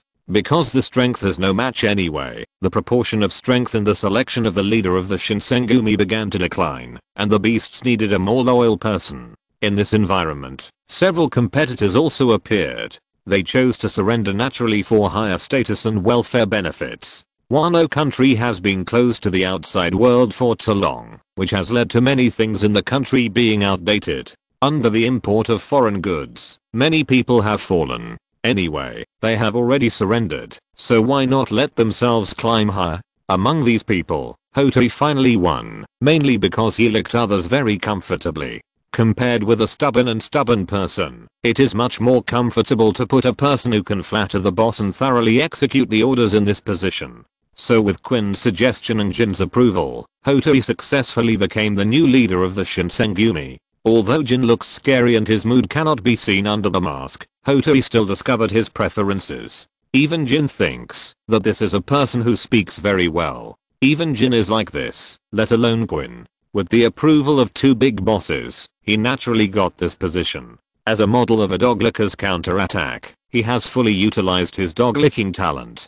He is not only unwilling to offend the big boss, but also the ordinary members of the beasts. He has always kept a low profile, and only appears to be arrogant when it comes to his own people. This has also led to some locals in Wano country not liking him, but this kind of contradiction is exactly what the beasts need. The voices of opposition have confirmed his identity as the leader. Even now, he has not stopped his behavior. Lord Drake, you are here. As Jin's deputy, Drake would freely travel to and from the Palace of Flower City on weekdays. The original war had destroyed this place, and this palace was rebuilt after the war. Compared with the original Flower City Palace, its biggest difference is that there is an extra top floor, and that is where Jin and others live and work. Ordinary people don't know about this. Even those who know about this matter have no way to deal with the metaphor of the beast's forced suppression. As Jin's deputy, Drake would frequently come in and out of here, and many offices in Wano country maintained their original state and were built near the palace, which was why Hotei often saw these people. Among the people stationed in the flower capital by the beasts, he was the most respectful to Drake. It was not that he had any ideas about him, but he was not interested in Drake's character, who was more manly than men. The reason why he was like this was mainly because Drake always treated him with an approachable attitude, and this time was no exception. Hey, you're still here. Where's Brother Jin? Lord Jin is on the top floor. Take care. And Lord Kikunojo is here today too. Oh, really? That's not bad. See you later. Hotei waited until Drake disappeared from his sight before he got up and continued to do his own thing. He was also a non-staff member of the beasts and had a certain understanding of the situation in Wano country. As retainers of the Kazuki family, Kikunojo and his men were nominally in a very high position, and he, the leader of the Shinsengumi, was even slightly lower. However, only in the palace. Once they were out of here, their actual power put together could not match his. Drake walked up the stairs of the palace with a bottle of rum. Her attitude towards Hotei was not because of anything else, but because she had this attitude towards everyone except her superiors. Whether it was a good person or a bad party, an enemy or a friend, there was no difference. The only difference was whether she would suddenly attack. Her former subordinates commented on her as someone who could chop off the enemy's head with a smile. I found the place where Jin was with ease, and then I saw Jin performing facial expressions. Even with a mask covering his face, Jin himself was a handsome guy, but he had a strange habit of attacking his own face. Not only was he too lazy to use his hands when eating, but he took food through his mouth, and even developed the weird move of Dio's unhoang in battle. Although the impact was powerful, it could not change the nature of him using his face as a slingshot. Brother Jin, are you doing this to your face again? What are you doing here? Those who can become deputy are more or less familiar with the superiors, and no one will care if they make a few jokes. Advance salary. Brother Jin, please help me and pay me next month's salary in advance. The Beasts is not an adventure team with only a dozen people. They can go on adventures together with passion. Not counting the affiliated pirate groups, even the members themselves have more than 10,000 people. These people need money to live. Even small pirate groups have pocket money, not to mention the beasts with rules. It is meaningful to make these pirates abide by some rules and necessary money. Wasn't payday yesterday? I spent it all. There wasn't much left after paying off the debts. And get lost. Are you so heartless, Brother Jin? Do you want to see me starve to death? Meals in the cafeteria are free. No matter how much money you advance, it won't last until the next day. But there's been some disputes in the Eastern Territory recently. You should take people to deal with it. In addition to the original salary, their source of money is the share of the spoils. As the leader of the pirate team, they can get more spoils. This is also an opportunity for Drake to make extra money left by Jin. Brother Jin, can I take Zyaju with me? It's up to you. But Drake, remember your own identity. Don't worry, Brother Jin, I know my limits. Here's some rum for you. After saying that, he put the rum he brought aside and planned to leave here to prepare support personnel. I had something to do last night, so this is to make up for last night's chapter. Chapter 519 Support and ISO. Depending on the intelligence received, the number of people sent by the beasts for external support will also be different. They will only send a strong enough person, instead of requiring all the big carders to take action. Judging from Jin's meaning, this matter was originally done by someone else, but now it has been assigned to her. Plundering spoils is her favorite thing, which also shows that the bottle of rum she bought with her last salary is not wasted. Okay, let me see where you are. Drake's eyes were full of lightning. The walls in the palace of the flower capital began to become transparent, and busy figures began to appear in her sight. Bude scolding his subordinates, Jin playing with facial expressions, and Hiyori, the tool man, one by one, flashed through her sight, and soon the target she was looking for, Kikunojo, appeared in her sight, and it seemed that he was still in the bathroom. Licking the corner of his mouth, Drake walked towards the bathroom of the palace. As retainers of the Kazuki family, they enjoyed two separate bathrooms. The maid at the door saw that it was Drake who came, and directly made way for him, letting Drake walk in. Yes, the bathroom sign of Kikunojo is female, which is why the three of them need two bathrooms and a separate bathroom. Many female members of the Beasts do not have such politically correct ideas. Drake broke into the room carelessly, but the scene was surprisingly calm. A man thinks he is a woman in his heart, and a woman's personality is more manly than a man, so there was no ripple when they met in the female bathroom. Akira, it's time to go. Get ready to carry out the mission with me. Don't worry, this is just a small matter, and it has nothing to do with the Suicide Squad. Of course, if you are willing to cooperate, I can make it easier for you. No need, I will prepare and gather. Under Odin's powerful brainwashing ability, these people are still loyal to the Kazuki family. It's just because of Kazuki Hiyori that they are forced to provide combat power for the Beasts and carry out dangerous and life-threatening tasks. However, their strength has also been broken through in the battle. There is no other way. They still keep their promise to protect the Kazuki family. In order to continue to appear beside Hiyori, they can only choose this way. The danger of the mission depends entirely on which of the Beasts is leading the team. Those who are on good terms are just carrying out the mission normally, but if they encounter someone with a bad personality, they are in danger of death. Because of this face, Kikunojo lives a relatively easy life, especially when he is pulled out on a mission by Drake, but he has to face a certain degree of harassment. Especially after Drake has the ability of the Ronchin cat, he can't hide, even if he wants to. But this time Drake did not leave immediately, nor did he continue to harass him, but said to him, "You blockheads are still as stubborn as before. What are you talking about? Don't think you are so smart, and don't think I'm a fool. Everyone can see what you guys are thinking, but Boss Kaido is still a little interested in your power. You'd better make changes before he loses interest.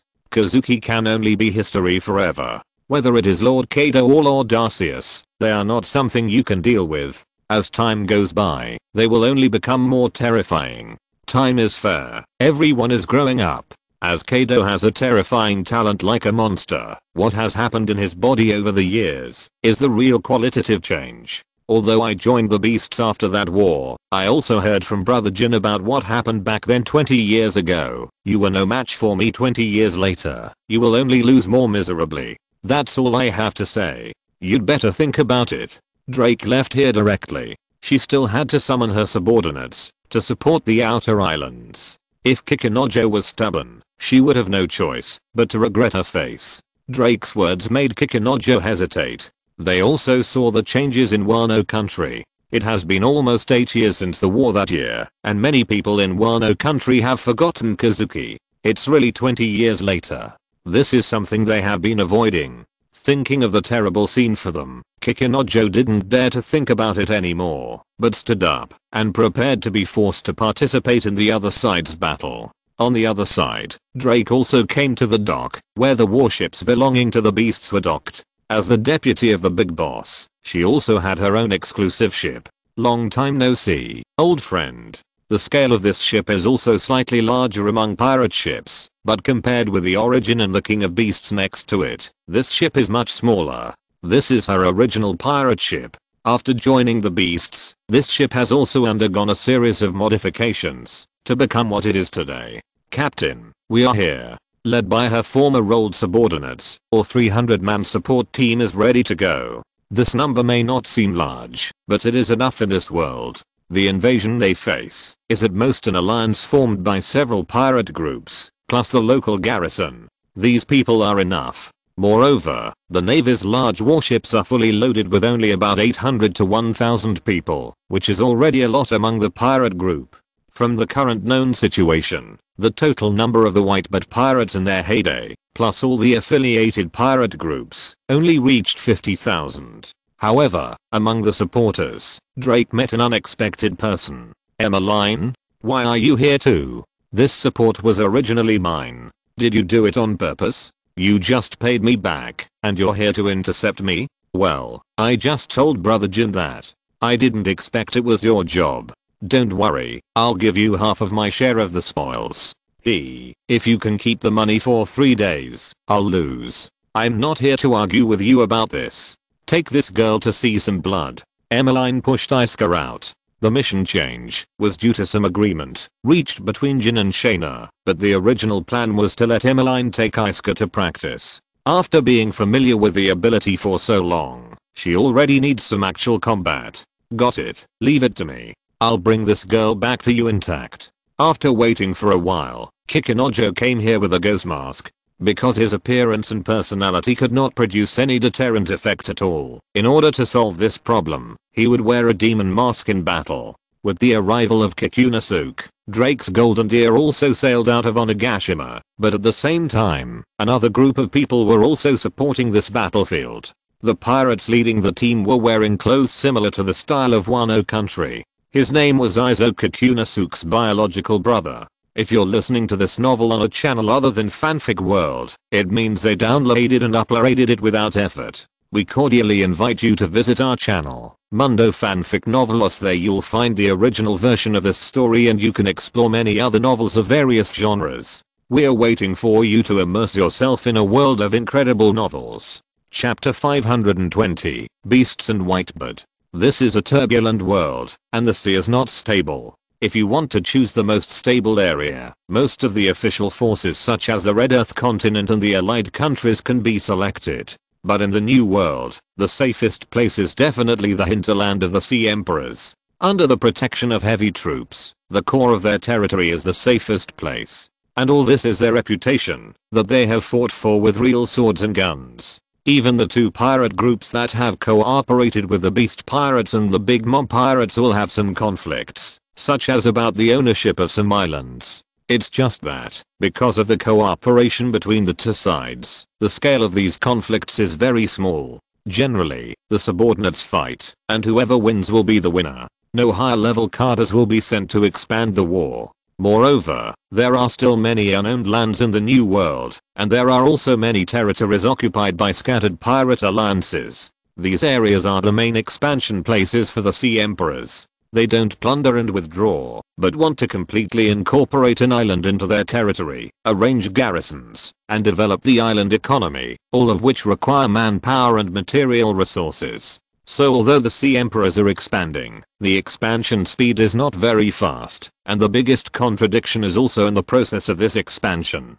Strictly speaking, this was not a war between Whitebird and Kaido at the beginning, but a war between two ordinary pirate groups. As long as the number of pirate groups is 2, they can be called the Pirate Alliance. The island originally belonged to a pirate alliance, but the pirate alliance was full of betrayal. Since Rogers said that sentence on the day of execution, the situation in the new world has become more and more chaotic, and this ordinary pirate alliance can no longer hold on. It was in this situation that they broke up, because of the uneven distribution of spoils. One party planned to join Whitebird, and the other party wanted to join the Beasts, and their pledge was this island. If you want to join other pirate groups, you can't do it without a gift of enough weight. However, in the Pirate Alliance, the strength gap between the pirate groups will not be too large, otherwise it will not be an alliance, but an annexation. In this case, none of them can do anything to each other, so they began to act first and then report. With the ownership of the island as a pledge, they sent letters of help to the two pirate groups respectively. So the developer broke up, sold the same house to 2 people, and the 2 customers broke up because of this. In a certain sea area in the New World, on Codlin Island, the sound of gunfire has been on the island for half a month. From the beginning of the battle to the current battle between the Whitebird Pirates and the Beast Pirates, the battle has never stopped. Whether it is day or night, the island has been filled with shouts and shouts of killing. Although there are occasional truces, the war will soon start again. People on both sides want to resolve this battle before the enemy's reinforcement arrive. At this time, a man wearing a Magatama pattern, holding two swords, and inlaid with a metal chin is fighting with a man holding a shell, but the shell has a scimitar-shaped water blade extending outward, and the words No 61 are written on his forehead.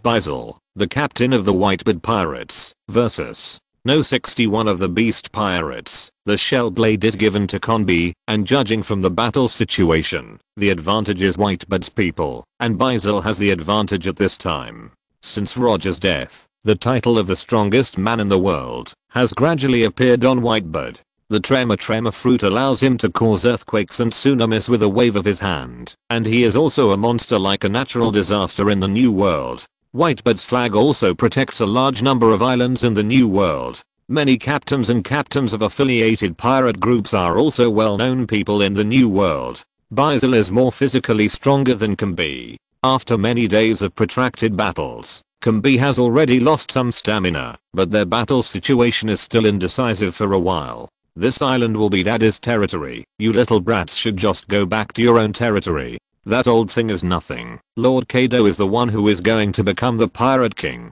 Do you think you can win? Did you see this number? There are 61 people stronger than me, and there are also senior cadres. You guys can run away now. The water blade condensed on the shell gradually became weak, which was a sign of his physical exhaustion, but Kangbi also responded. The shell blade that was originally like a long knife turned into a short dagger at this time. In this case, the consumption is smaller, and can extend his fighting time to a certain extent. No one retreated because of the other party's words. Whether it was the numberer of the Beast Pirates or the affiliated captain of the Whitebird Pirates, they all had their own beliefs to reach that position. If they retreated, because of the threat of the other party, they would not be them. From time to time, other pirates would intervene in their battlefield. This was a war for territory, not a fair 1v1. The aftermath of their battle was not so far that others could not get close, so other pirates often tried to help their boss. The battle had been going on for a long time, and these people were gritting their teeth and holding on, waiting for their reinforcement. But the stalemate here was soon interrupted by a sudden attack. Countless star-like objects flew from a distance, and the high-speed flying stars directly drew a dividing line on the battlefield. Those were the high-speed stars released by Drake. Due to the difference in technological level, the power of the beast's ship was faster, so their reinforcement arrived earlier. This high-speed star was to separate the battlefield, so that she could do it better. This attack naturally attracted the attention of both sides. When the skull flag symbolizing Kaido appeared in the vision of both sides, the morale changed. For the tired troops of both sides, the change brought about by the arrival of reinforcement on one side was decisive. Little ones, the looting has begun. The spoils are all yours, and the same goes for mine. Let's get started. The war seemed to stimulate the cells in her body. When she came here, she had forgotten that her purpose was the spoils. But this was her habit.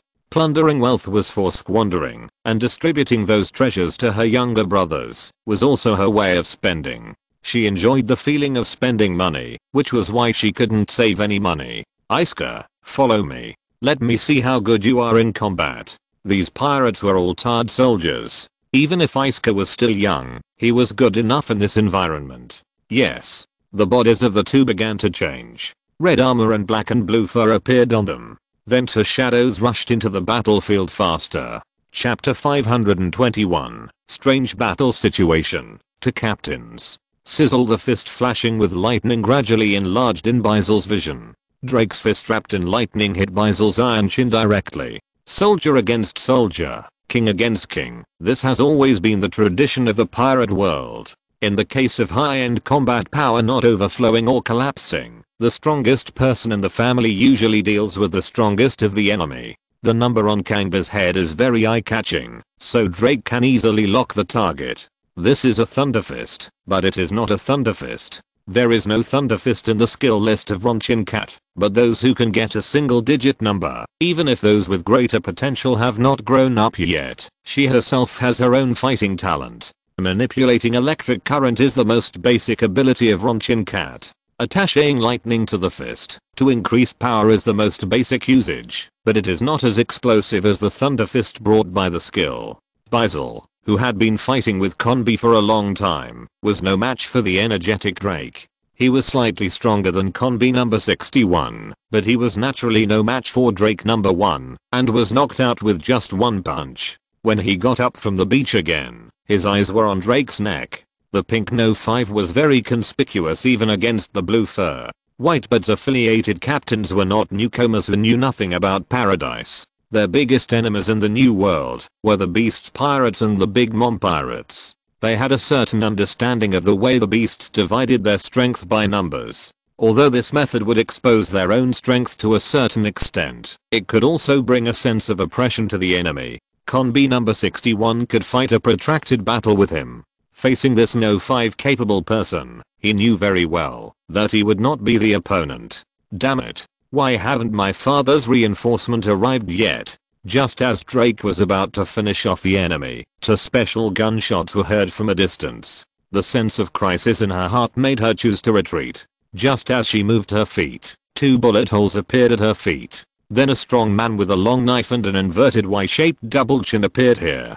A cigar was dangling from the corner of his mouth, and a simple white beard flag was tattooed on his right shoulder. The captain of the 15th Division of the Whitebeard Pirates, Fossa. Seeing this, Drake did not continue to attack Bizer, but looked into the distance. The Ronchin cat not only gave her the ability to see through, but in the state of power, her naked eyes could function as a telescope. At this time, she had already seen the Whitebeard Pirates ship approaching by the sea, and also saw the person on the bow, wearing a pink kimono, a Japanese-style red cloth with spots, tied irregularly around his waist, and lipstick on his lips. Unlike Kikunojo, you can tell at a glance that this is a man. The captain of the 16th Division of the Whitebeard Pirates, Izo. The double guns in his hands were still emitting gunpowder smoke, which showed that the 2 shots just now were fired by him. You came really fast. Hey, number 61, are you okay? Because they were not very familiar with each other, Drake only called him by his code name. My name is Kangbi, I can still fight. You go and hold one back, I will end the battle as soon as possible. Drake threw a medicine bottle to Kangbi, which was a special medicine for injuries, provided by the 100 beasts. In addition to healing injuries, it can also restore physical strength. Kangbi originally had rations, but he did not expect that it would become a protracted war. He did not carry much medicine. He had already distributed his medicine to other seriously injured members. Drake was still a little confident in a one-on-one battle, but 2 would be a bit difficult for her. In addition to the vacant second team, the Whitebeard Pirates has now developed into a large pirate group with 16 teams. Each captain is a strong man with outstanding strength. The captain's serial number does not necessarily represent the strength and status ranking. Although it is rumored that these people are very strong, there is also a big gap between them. Izo and Fossa are both at the level of senior cadres, but they are not big cadres. I will try my best, but even if the potion can restore his physical strength, he is not sure how long he can last in the hands of Whitebeard's captain. Drake has proved the gap between the levels. The difference between them is far from physical strength.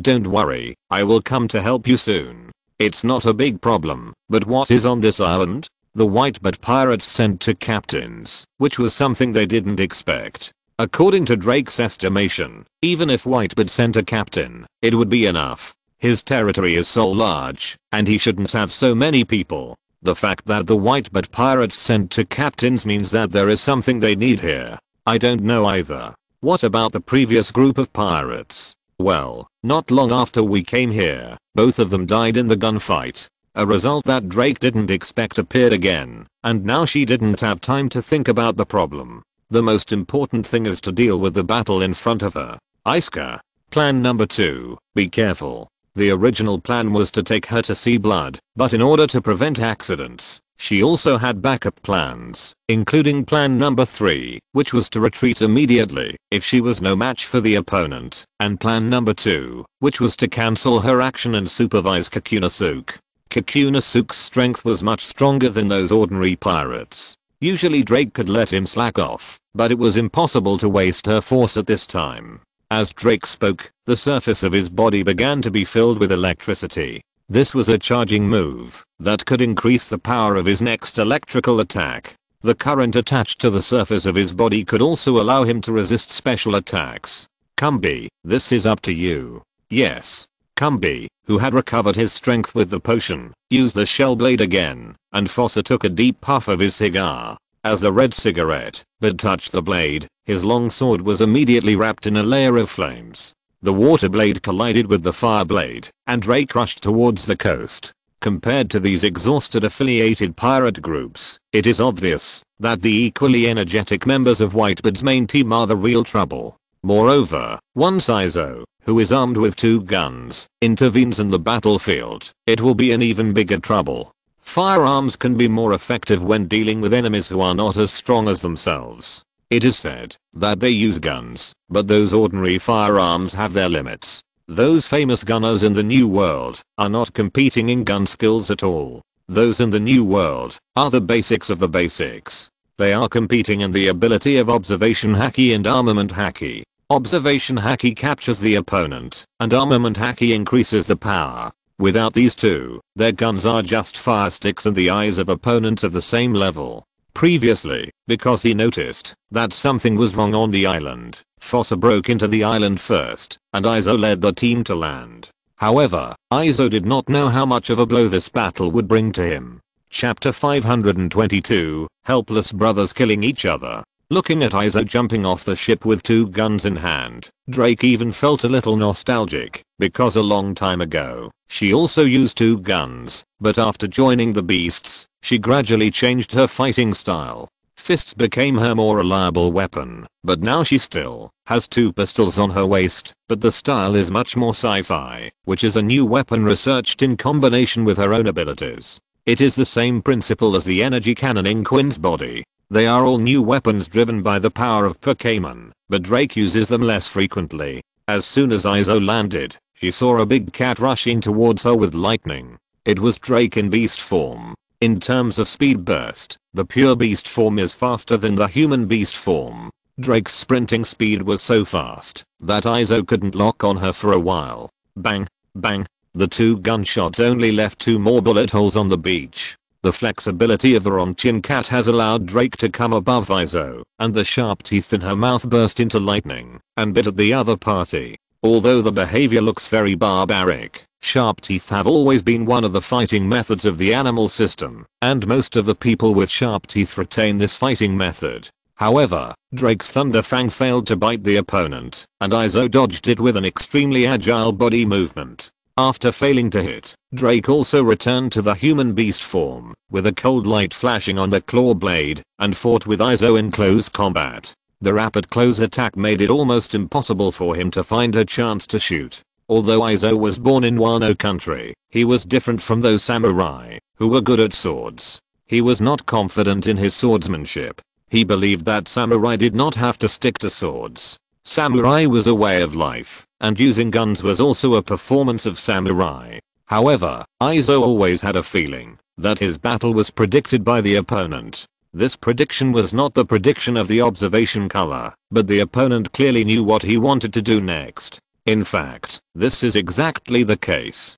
Drake is also good at using double guns. She also knows that double guns hate to encounter that kind of opponent the most. The speed of ordinary people is difficult to avoid the speed of muskets, but Carters of her level are different. It can be said that Izo was at a disadvantage when facing her from the beginning, but after staying on the Whitebeard ship for so many years, and becoming the captain of the 16th Division, Izo also has his own strengths. In the close combat with Drake, he still found his own opportunity to shoot. In Drake's eyes, Izo's actions just now were like dancing. This is because Izo was the heir of the dance school Hua Liu Ryu in his childhood.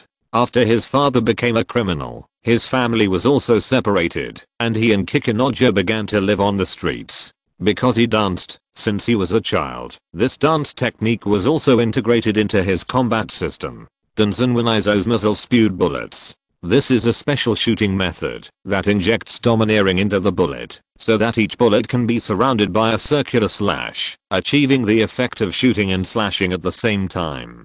Although he used a gun, the bullets he fired could do what only a blade could do. Then the projectiles fired by Izo and the claws swung by Drake collided with each other. With the smoke produced by the collision, Izo wanted to distance himself and enter a distance suitable for pistol combat. But Drake didn't intend to give him this opportunity. With electric current wrapped around his body, he continued to attack Izo. On the other side, Isuka also carried out his mission according to Drake's instructions.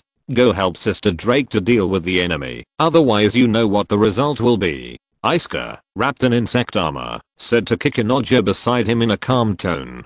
This was the task Drake gave her. She didn't know what the result would be, but it didn't matter, because Kikunojo knew it himself. If the three of them took advantage of the situation while fighting outside, Hiyori Kazuki would have problems in Wano country. This was something they had known for a long time. For Hiyori Kazuki, they didn't care, even if they became the blades of the beasts, but this time it was different, because the Izo on the opposite side was his biological brother. Yes, he was not going to deal with Fossa, but Izo. Although Drake asked Kanbido to hold on, Kikunojo would not help him, because his strength was not enough. Even with Kikunojo, they might not be able to deal with Fossa quickly. But it's different here. With the help of Kikunosuke, she can solve the battle in hand faster, so that she can free up her hands to deal with Fossa. Her plan is to liberate herself as the highest combat force. They never doubted Beishao's words, because they didn't dare to bet on what would happen to Hiyori Kazuki if they didn't cooperate. What are you waiting for? Don't you understand what you mean? I know. Even if he was unwilling, Kikunosuke still forced his body to move. Brother, I'm sorry. In this multiple choice question, Kikunosuke chose the latter. Whether Drake died or lost, because he was accompanying him, it would inevitably affect Hiyori Kazuki's situation. He didn't even dare to let him go too much, because Drake knew him too well, but because of his identity, even if he did nothing, as long as he appeared in Izo's field of vision, it would be enough to cause a huge impact. Izo, who was fighting with Drake, noticed the movement nearby. When he pointed his gun at that direction, he froze and even gave up shooting. He didn't react until he was kicked in the abdomen by Drake. Looking at the severed barrel of the gun in his left hand, Izo's expression was full of shock. Why? Aki, why did you do this? Even through the mask, he recognized the other person through the holes in his eyes and the way he swung the sword. That was his younger brother. Although he stayed on Whitebeard's ship for various reasons, and had not returned to Wano country for many years, he never thought that his younger brother would swung the sword at him. I'm sorry. Lines of tears slid down from the gap under the mask. There was a joke that the reason why Izo and Ashura Daoji died in the original timeline was because they were not superstitious enough about the Kazuki family, but in a sense, these two people are indeed slightly different from other retainers. At this time, Izo guessed that Kikunosuke had something to hide, but he didn't think about it. Whether it was joining forces with his brother to deal with Drake, or passing on information, Kikunosuke didn't dare to do it because of Hiyori Kazuki. He just apologized and attacked. But Izo was in a dilemma. Kikunosuke was wide open and had no defense against him. He hoped that Izo could defeat him. This was the best outcome for him, but Izo couldn't bear to shoot his own brother. Just because of Kikunosuke's appearance, the originally stalemate situation turned into a one-sided situation. Chapter 523 Kaido's Departure. The appearance of Kikunojo completely disrupted the situation on the battlefield. Izo had not gained any advantage in the battle with Drake, so he naturally began to decline under such circumstances. He dodged Drake's kick, but the iron tail that followed hit his shoulder, and the star-shaped tail flashed with a metallic luster. The special shape made it now play the role of a mace. Even with the domineering defense, the force of the iron tail also hit his body. According to the feedback from his body, his shoulder blade was basically cracked. It seems that you seem to know each other.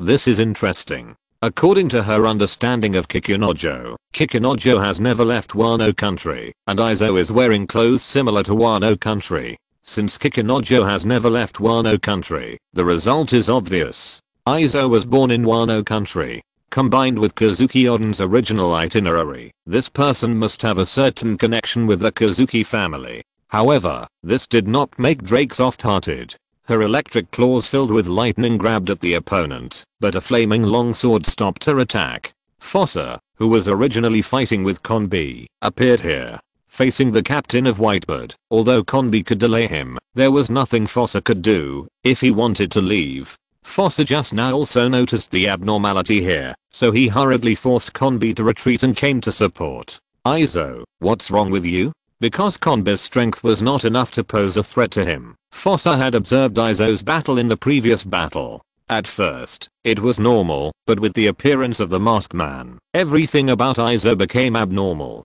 That's my brother. What? I know, you deal with that woman, and I'll deal with your brother. No, it's not what you think. Have you forgotten my country? Fossa thought that it was only because of his brother that Izo couldn't take action. This is not uncommon. It is not uncommon for brothers to join the navy and become pirates. So Fossa thought that he could handle the matter by exchanging opponents, but Izo thought it was far from that simple. It was the Whitebird ship that accidentally landed in Wano country after encountering a shipwreck. It was also at that time that Izo followed Kazuki Oden on Whitebird's ship. Although Fossa was also an old member of the Whitebird pirates, he had not contacted Kikunojo at that time and did not know Kikunojo's situation. Although Kazuki Oden did not return to the Whitebird pirates, they just thought that Kazuki Oden went back to be a general, and Kikunojo, as a retainer of the Kazuki family, would never abandon the Kazuki family and join other forces. Unless Kazuki Oden took the lead in doing so, if Kazuki Oden continued to go to sea, he would definitely choose to return to the Whitebird pirates. This situation only means one thing: something happened in Wano country. Moreover, in the underground market of the New World, a large number of Seaston products and weapons were sold under the name of Beishao, and Wano country was the most clear known place of Seaston production. After Izo gathered this information in his mind, a little haze appeared in his heart. This made it impossible for him to calm down and fight. You mean Oden? No, Lord Oden is so strong, nothing can happen to him. Retreat first. This island is no longer important. We have to bring the news here back to tell Dad. There is no point in fighting to the death here. Intelligence is the most important thing for them in the next stage. If Oden is fine, it means that their speculations are all wrong. Just attack here again.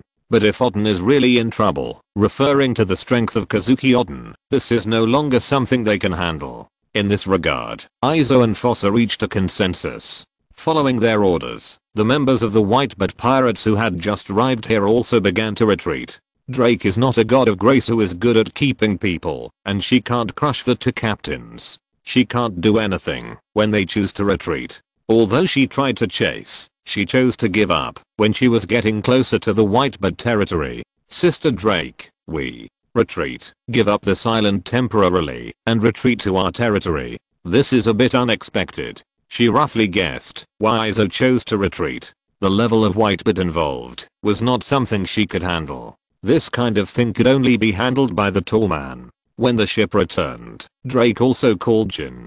Hello, brother Jin, something happened here. Huh? Do they attach great importance to this island? No, brother Jin, this is not the main problem. Among the people sent by Whitebird this time is Izo. He seems to have an unusual relationship with Kikunojo. He may have speculated about the affairs of Wano country. I think this matter should be reported to Lord Kaido. Point I see. You bring people back first. Yes. Although the exposure of this matter was related to Kikunojo, Jin did not care about it. After all, some things cannot be kept secret forever. The news that the beasts use Wano country as their base is not a secret. Many people in the world government know it. Whitebird just doesn't know for the time being. If he really wants to find out, he can still guess such things, and now it's not a few years ago. After hanging up the phone, Jin took a few sprints and flew to Onigashima. Some things can no longer be explained clearly on the phone. He wants to discuss the things here with Kaido and Arceus in person. In other words, Whitebird already knows about the things here. Is that right? Kaido threw Yamato in his hand aside. This is his daily training, and it is also what Yamato despairs of. For some reason, the stronger she becomes, the less Kaido is like a human. It's just speculation at the moment, but it's very likely. Very good. Arceus saw clearly that Kaido's mouth was rising. Facing the future, he was just excited. Unfortunately, it's still a little early, otherwise we can start a full-scale war. As his own strength gradually grew, Kaido's vision became higher and higher. His enemy is no longer a certain pirate group, but the world government that owns the entire navy. In addition to becoming the pirate king, he also wants to overthrow this existing order and establish his own new order. He is not afraid of a full-scale war with Whitebird, but not now, because it is not in his interest. A full-scale confrontation between the two major pirate groups will break the existing balance of the new world. As a participant in the war, his interests will inevitably be damaged. Neither the world government nor Charlotte Linlin, who has cooperation, will stand by and watch. Then Kaido also began to transform. Not fighting a big one does not mean not fighting. He is not the type to stand still and take a beating. Chapter 524 Kaido's method of finding someone. What are you going to do? Arceus asked Kaido as he began to transform. Go talk to that old fellow Whitebird. Ugh, I want to see if his fists are still as powerful as they were back then. That guy is not a fool. He will definitely come to me with this information. Whether Whitebird has noticed it or not, he just needs to try. But with Kaido's understanding of Whitebird, he can't just remain indifferent. Instead of waiting here, he might as well take the initiative to go to him. Whitebird's ability has a huge impact on the surroundings. If that guy starts a war in his own territory, I'm afraid that years of construction will be completely wasted. Do you know where Whitebird is? Unlike Kaido and Charlotte Linling, Whitebird generally does not have a fixed island to stay on, but has always lived on the Moby Dick. As Whitebird's flagship, this ship has been sailing freely on the sea, and will never stop. I don't know, but those annoying flies outside know, and they will tell me. Kaido had already flown to the open sea. The flies he was talking about naturally referred to the Navy's surveillance ships. If the beasts and Whitebird fought, this matter could not be hidden from anyone. In this case, he did not intend to hide it. There were people outside Wano country monitoring him, and there were naturally Navy surveillance personnel near Whitebird. In order not to waste time, Kaido planned to ask these people. At this time, Yamato also climbed out of the ruins on the roof of Onigashima with a dusty face. Godfather, did father go to find someone to fight? Probably. What's wrong? I hope that guy is strong enough. It would be best if father could fight for 10 days and half a month, and then rest for a year or half, because of the injury, so that he would not have time to torture me. Yamato, who was often tortured and exhausted physically and mentally, sent out his own blessing. As for Kaido's death in battle, Kaido had successfully used his inhuman means to make Yamato have the cognition that this monster would not die at all. At the same time, in the surveillance ships around Wano country, the Navy on it reported the situation to the Navy headquarters as usual. Although this position is dangerous, it is actually a job that gambles on luck. Sometimes those big pirates will not make any big moves for 2 or 3 years, and they can live in peace with each other. As long as they report the news regularly, they can get high subsidies. After seeing Kaido's figure through the telescope on the ship, the people on the ship were not particularly nervous at first, and just recorded the information casually. Kaido has appeared. The destination is unknown. Southeast direction. He drank a sip of tea like a retired old cadre, but when he looked up again, the hand holding the teacup couldn't help shaking a little. Kaido's huge figure was still in his field of vision. The difference was that this time he didn't see Kaido through the observation port of the telescope, but saw Kaido with his naked eyes. Hey? Then, where did that guy go? In front of me what? In front of me. Enemy attack. Kaido landed on the surveillance ship. Bang, bang, bang, boom. A series of gunshots rang out, and someone even pushed a cannon to Kaido's face. Judging from this reaction speed, the soldiers on the surveillance ship are indeed well trained, but they have an essential gap. The attacks of these weapons were like tickling Kaido, and had no effect at all. I'm not here to kill you. After all, you are much quieter than the last batch of idiots. Now tell me, where is that old guy Whitebird? Ignoring the Navy beside him, Kaido found the man who seemed to be the chief on the surveillance ship, and asked him about Whitebird's location. They were the only ones who could keep track of the movements of the pirates. The last batch of surveillance ships were attacked by Kaido because they were too active. He was quite satisfied with these people now. In order to prevent the Navy from sending a group of more disgusting guys after destroying them, He did not kill them this time. The Navy did not intend to keep Whitebird's whereabouts secret, and soon revealed the news they got from their colleagues who were monitoring Whitebird. It was not until Kaido left here that they tremblingly picked up the Den Mushi and continued to report the situation.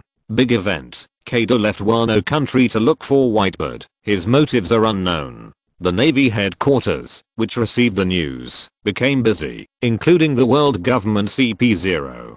Kaido already had an inexplicable connection with Charlotte Linlin, and Whitebird was also a remnant of Rox. Although Rox has disappeared for many years, these three people have also grown up. If these three monsters really join forces, what will happen is a disaster no less than the Rox pirates. The world government needs balance. What they want is a turbulent new world. If these three people unite, they may really be able to integrate all the pirates in the new world, which is not what they want to see. Even if Kaido wants to go to war with Whitebird, they have to think about how to deal with the follow-up. After a while, on the Moby Dick, Izo and Fossa, who returned, reported what they saw and heard. You mean, your brother seems to have been coerced into joining the Beast's pirates? Yes, Dad, I think Lord Dodden might. Izo didn't finish his words, but Whitebird's face was no longer smiling. He was not a man of courage but no strategy. Even Charlotte Linlin, a great pirate in the new world, had a high IQ when she was not ill. Not to mention that Whitebird was the only one among the current sea emperors who did not shirk all the daily affairs. He could think of everything that Izo could think of. Did that kid enter Wano country? Whitebird's last impression of Kaido was in the Valley of the Gods. After that, he never had a direct encounter with Kaido again. At the same time, he was also recalling Odin's past. After the farewell that day, there was no news about Odin. It was Roger who told him that Odin had returned to Wano country. Although he didn't know why Odin did not keep his promise to return, he respected the other party's choice. Now it seems that after more than 10 years of no news, Kazuki Odin may have really had something serious. Dad, what should we do? Yeah, Dad, what happened to Odin and Izo's brother? We have to find out. The surrounding pirates are all concerned about Odin and Izo's brother. They are the backbone of the Whitebird pirates. The newcomers are also trying to find out who Odin is. Of course we care. He's our family. Boys, get ready to go. Boom. Whitebird had just given the order when something happened on the deck. Something fell on the deck, and as the dust settled, a figure walked out. Hey, Newgate, long time no see. Chapter 525, Declaration of War. Kaido's burly figure stood up on the Modobic. He could fly, so he naturally had a more stable way to appear, but that would make him look very unimpressive. In order to appear more intimidatingly, he chose to jump from a high altitude. However, it must be said that the quality of Whitebird's flagship is still very good. Kaido's ordinary ship would probably be destroyed if he came here. Kaido greeted Whitebird like an old acquaintance, and those who didn't know thought he was visiting. But Whitebird's expression was not so friendly. After all, this was his ship. Get out of the way, that's not someone you can deal with. Although they haven't seen each other for many years, from his performance back then, and Kaido's news in recent years, it can be seen that Kaido is already an out-and-out monster, and that is not an enemy that his sons can't deal with. Looking at those members who wanted to attack him because of Kaido's invasion, the first thing Whitebird did was to stop them. Then Kaido walked step by step in front of Whitebird under the gaze of a group of Whitebird pirates. Newgate, you're old. Back then, Whitebird's hat couldn't hide his long golden hair, but now Whitebird has wrapped his head with a turban and has many more wrinkles on his face. Although Whitebird, 61 years old this year, is not yet old and frail, he is also an old man. And Kaido is 46 years old this year, which is the heyday of the world of pirates. Edward Newgate, Rox, Roger, these are all people who have left a deep impression on him. Seeing the monsters of the past grow old, he was also a little touched. Little ghost, you are really brave. You dare to come to my ship, but you come at the right time. What happened to my brother Odin? Is that idiot your brother? He died as early as 7 years ago, and died in the rebellion under the conspiracy of Kurozumi Orochi. Kaido lied with a nonchalant look on his face. Some facts are known to everyone, but they cannot be said. At least the cause of Kazuki Odin's death is like this at present. He died in the Kurizumi Rebellion, which is the best way for the beasts to rule the country of Wano. Odin is dead. This word was like a thunderbolt that reached the ears of many crew members of the Whitebird pirates. Even Whitebird's pupils shrank due to excitement. The next moment, he grasped the broadsword beside him with both hands, and the blade was wrapped with terrifying domineering aura, and slashed at Kaido. The Supreme Greatsword 12 works, Kusagawakari, a weapon that has accompanied Whitebird in battles for many years. He did not use the power of the Trema fruit, because if the power of the fruit is used here, his crew members will be the first to suffer. How could Odin die? Because of the conspiracy of an unknown person. Ugh, come on. Hachisake was also wrapped in domineering aura, not the armed color, but the domineering color. The same is true for Whitebird's Kusagawakari. Although he is old now, he is not to the point of being terminally ill. In a sense, the health medicine produced from the beasts has made his body stronger. Although he is an old man now, his strength is still in his prime, and he has not yet reached the point where he cannot condense the domineering color. The mace and the broadsword collided, and the collision of domineering began. Two terrifying auras spread out from the center of the collision. The first to suffer were the crew members close to them. The collision of momentum alone made these pirates, who were considered elite in the New World, fly backwards. The railings on the side of the ship made a creaking sound, and cracks appeared on the hull under the impact of the aftermath. Take care of the people next to you. Newcomers, get out. This level of battle is not something you can watch. Marco's feet turned into bird claws and grabbed the deck. Even he felt like he was about to fly out under the collision of this aura. The sea raised even bigger waves, and the clouds in the sky left because of this. The sea breeze blew and made a roar, as if the world was wailing, because of the collision between the two. On the surveillance ship in the distance, the Navy soldiers were roaring and reporting the information they saw. This is the surveillance ship number 127. This is the surveillance ship number 127. Kaido and Whitebird are fighting on the Moby Dick. Repeat. Whitebird and Kaido are fighting. After Kaido forced out the whereabouts of Whitebird from another surveillance ship, the surveillance ship responsible for monitoring Whitebird started to move. Their nerves have been tense for several days, but until today, they found that they still underestimated the top combat power in the world. Kid, you have grown a lot in these years. In the wrestling with Whitebird, Kaido was not at a disadvantage at all. Whether it was his own strange power or the entangled domineering color, he fought back and forth with Whitebird. At this time, Whitebird also deeply understood one thing, that Kaido is no longer the kid he was back then. He used to live smoothly on the ship with the protection of Charlotte Linlin, but now he is a monster of the same level as himself. You are, old man, you are still like a monster at such an old age. What happened to Odin? Didn't I say that guy died 7 years ago because of the conspiracy of his men? Boom. The broadsword and the mace clashed again, and Whitebird's face was already covered with anger. If you want to provoke me, you have succeeded. You showed up at this time just to inform me of the cause of Odin's death.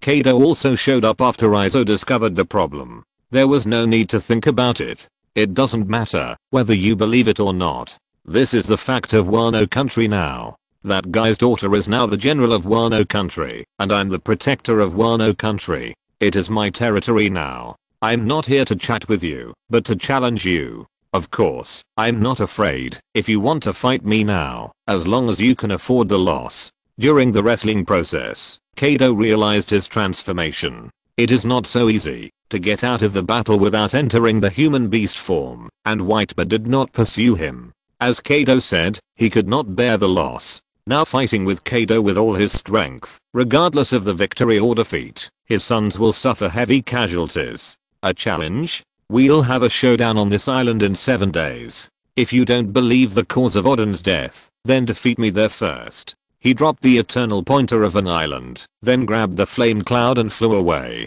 He knew very well that Whitebird would definitely accept this challenge. This was his idea. A full-scale war was not in his interest, and he would be itching to not fight. In this case, he would fight Whitebird, so that the battle could be controlled within a certain range. However, in his heart, Odin's evaluation was lowered again. He didn't use the identity of Whitebird's younger brother. In his opinion, it was more than just stupid. End of this chapter. Thank you very much for reaching the end. Don't forget to like. Looking for more exclusive content and immediate access? Subscribe to our Patreon. Remember, every like, subscription, or donation encourages us to continue. Thanks to everyone. See you in the next video.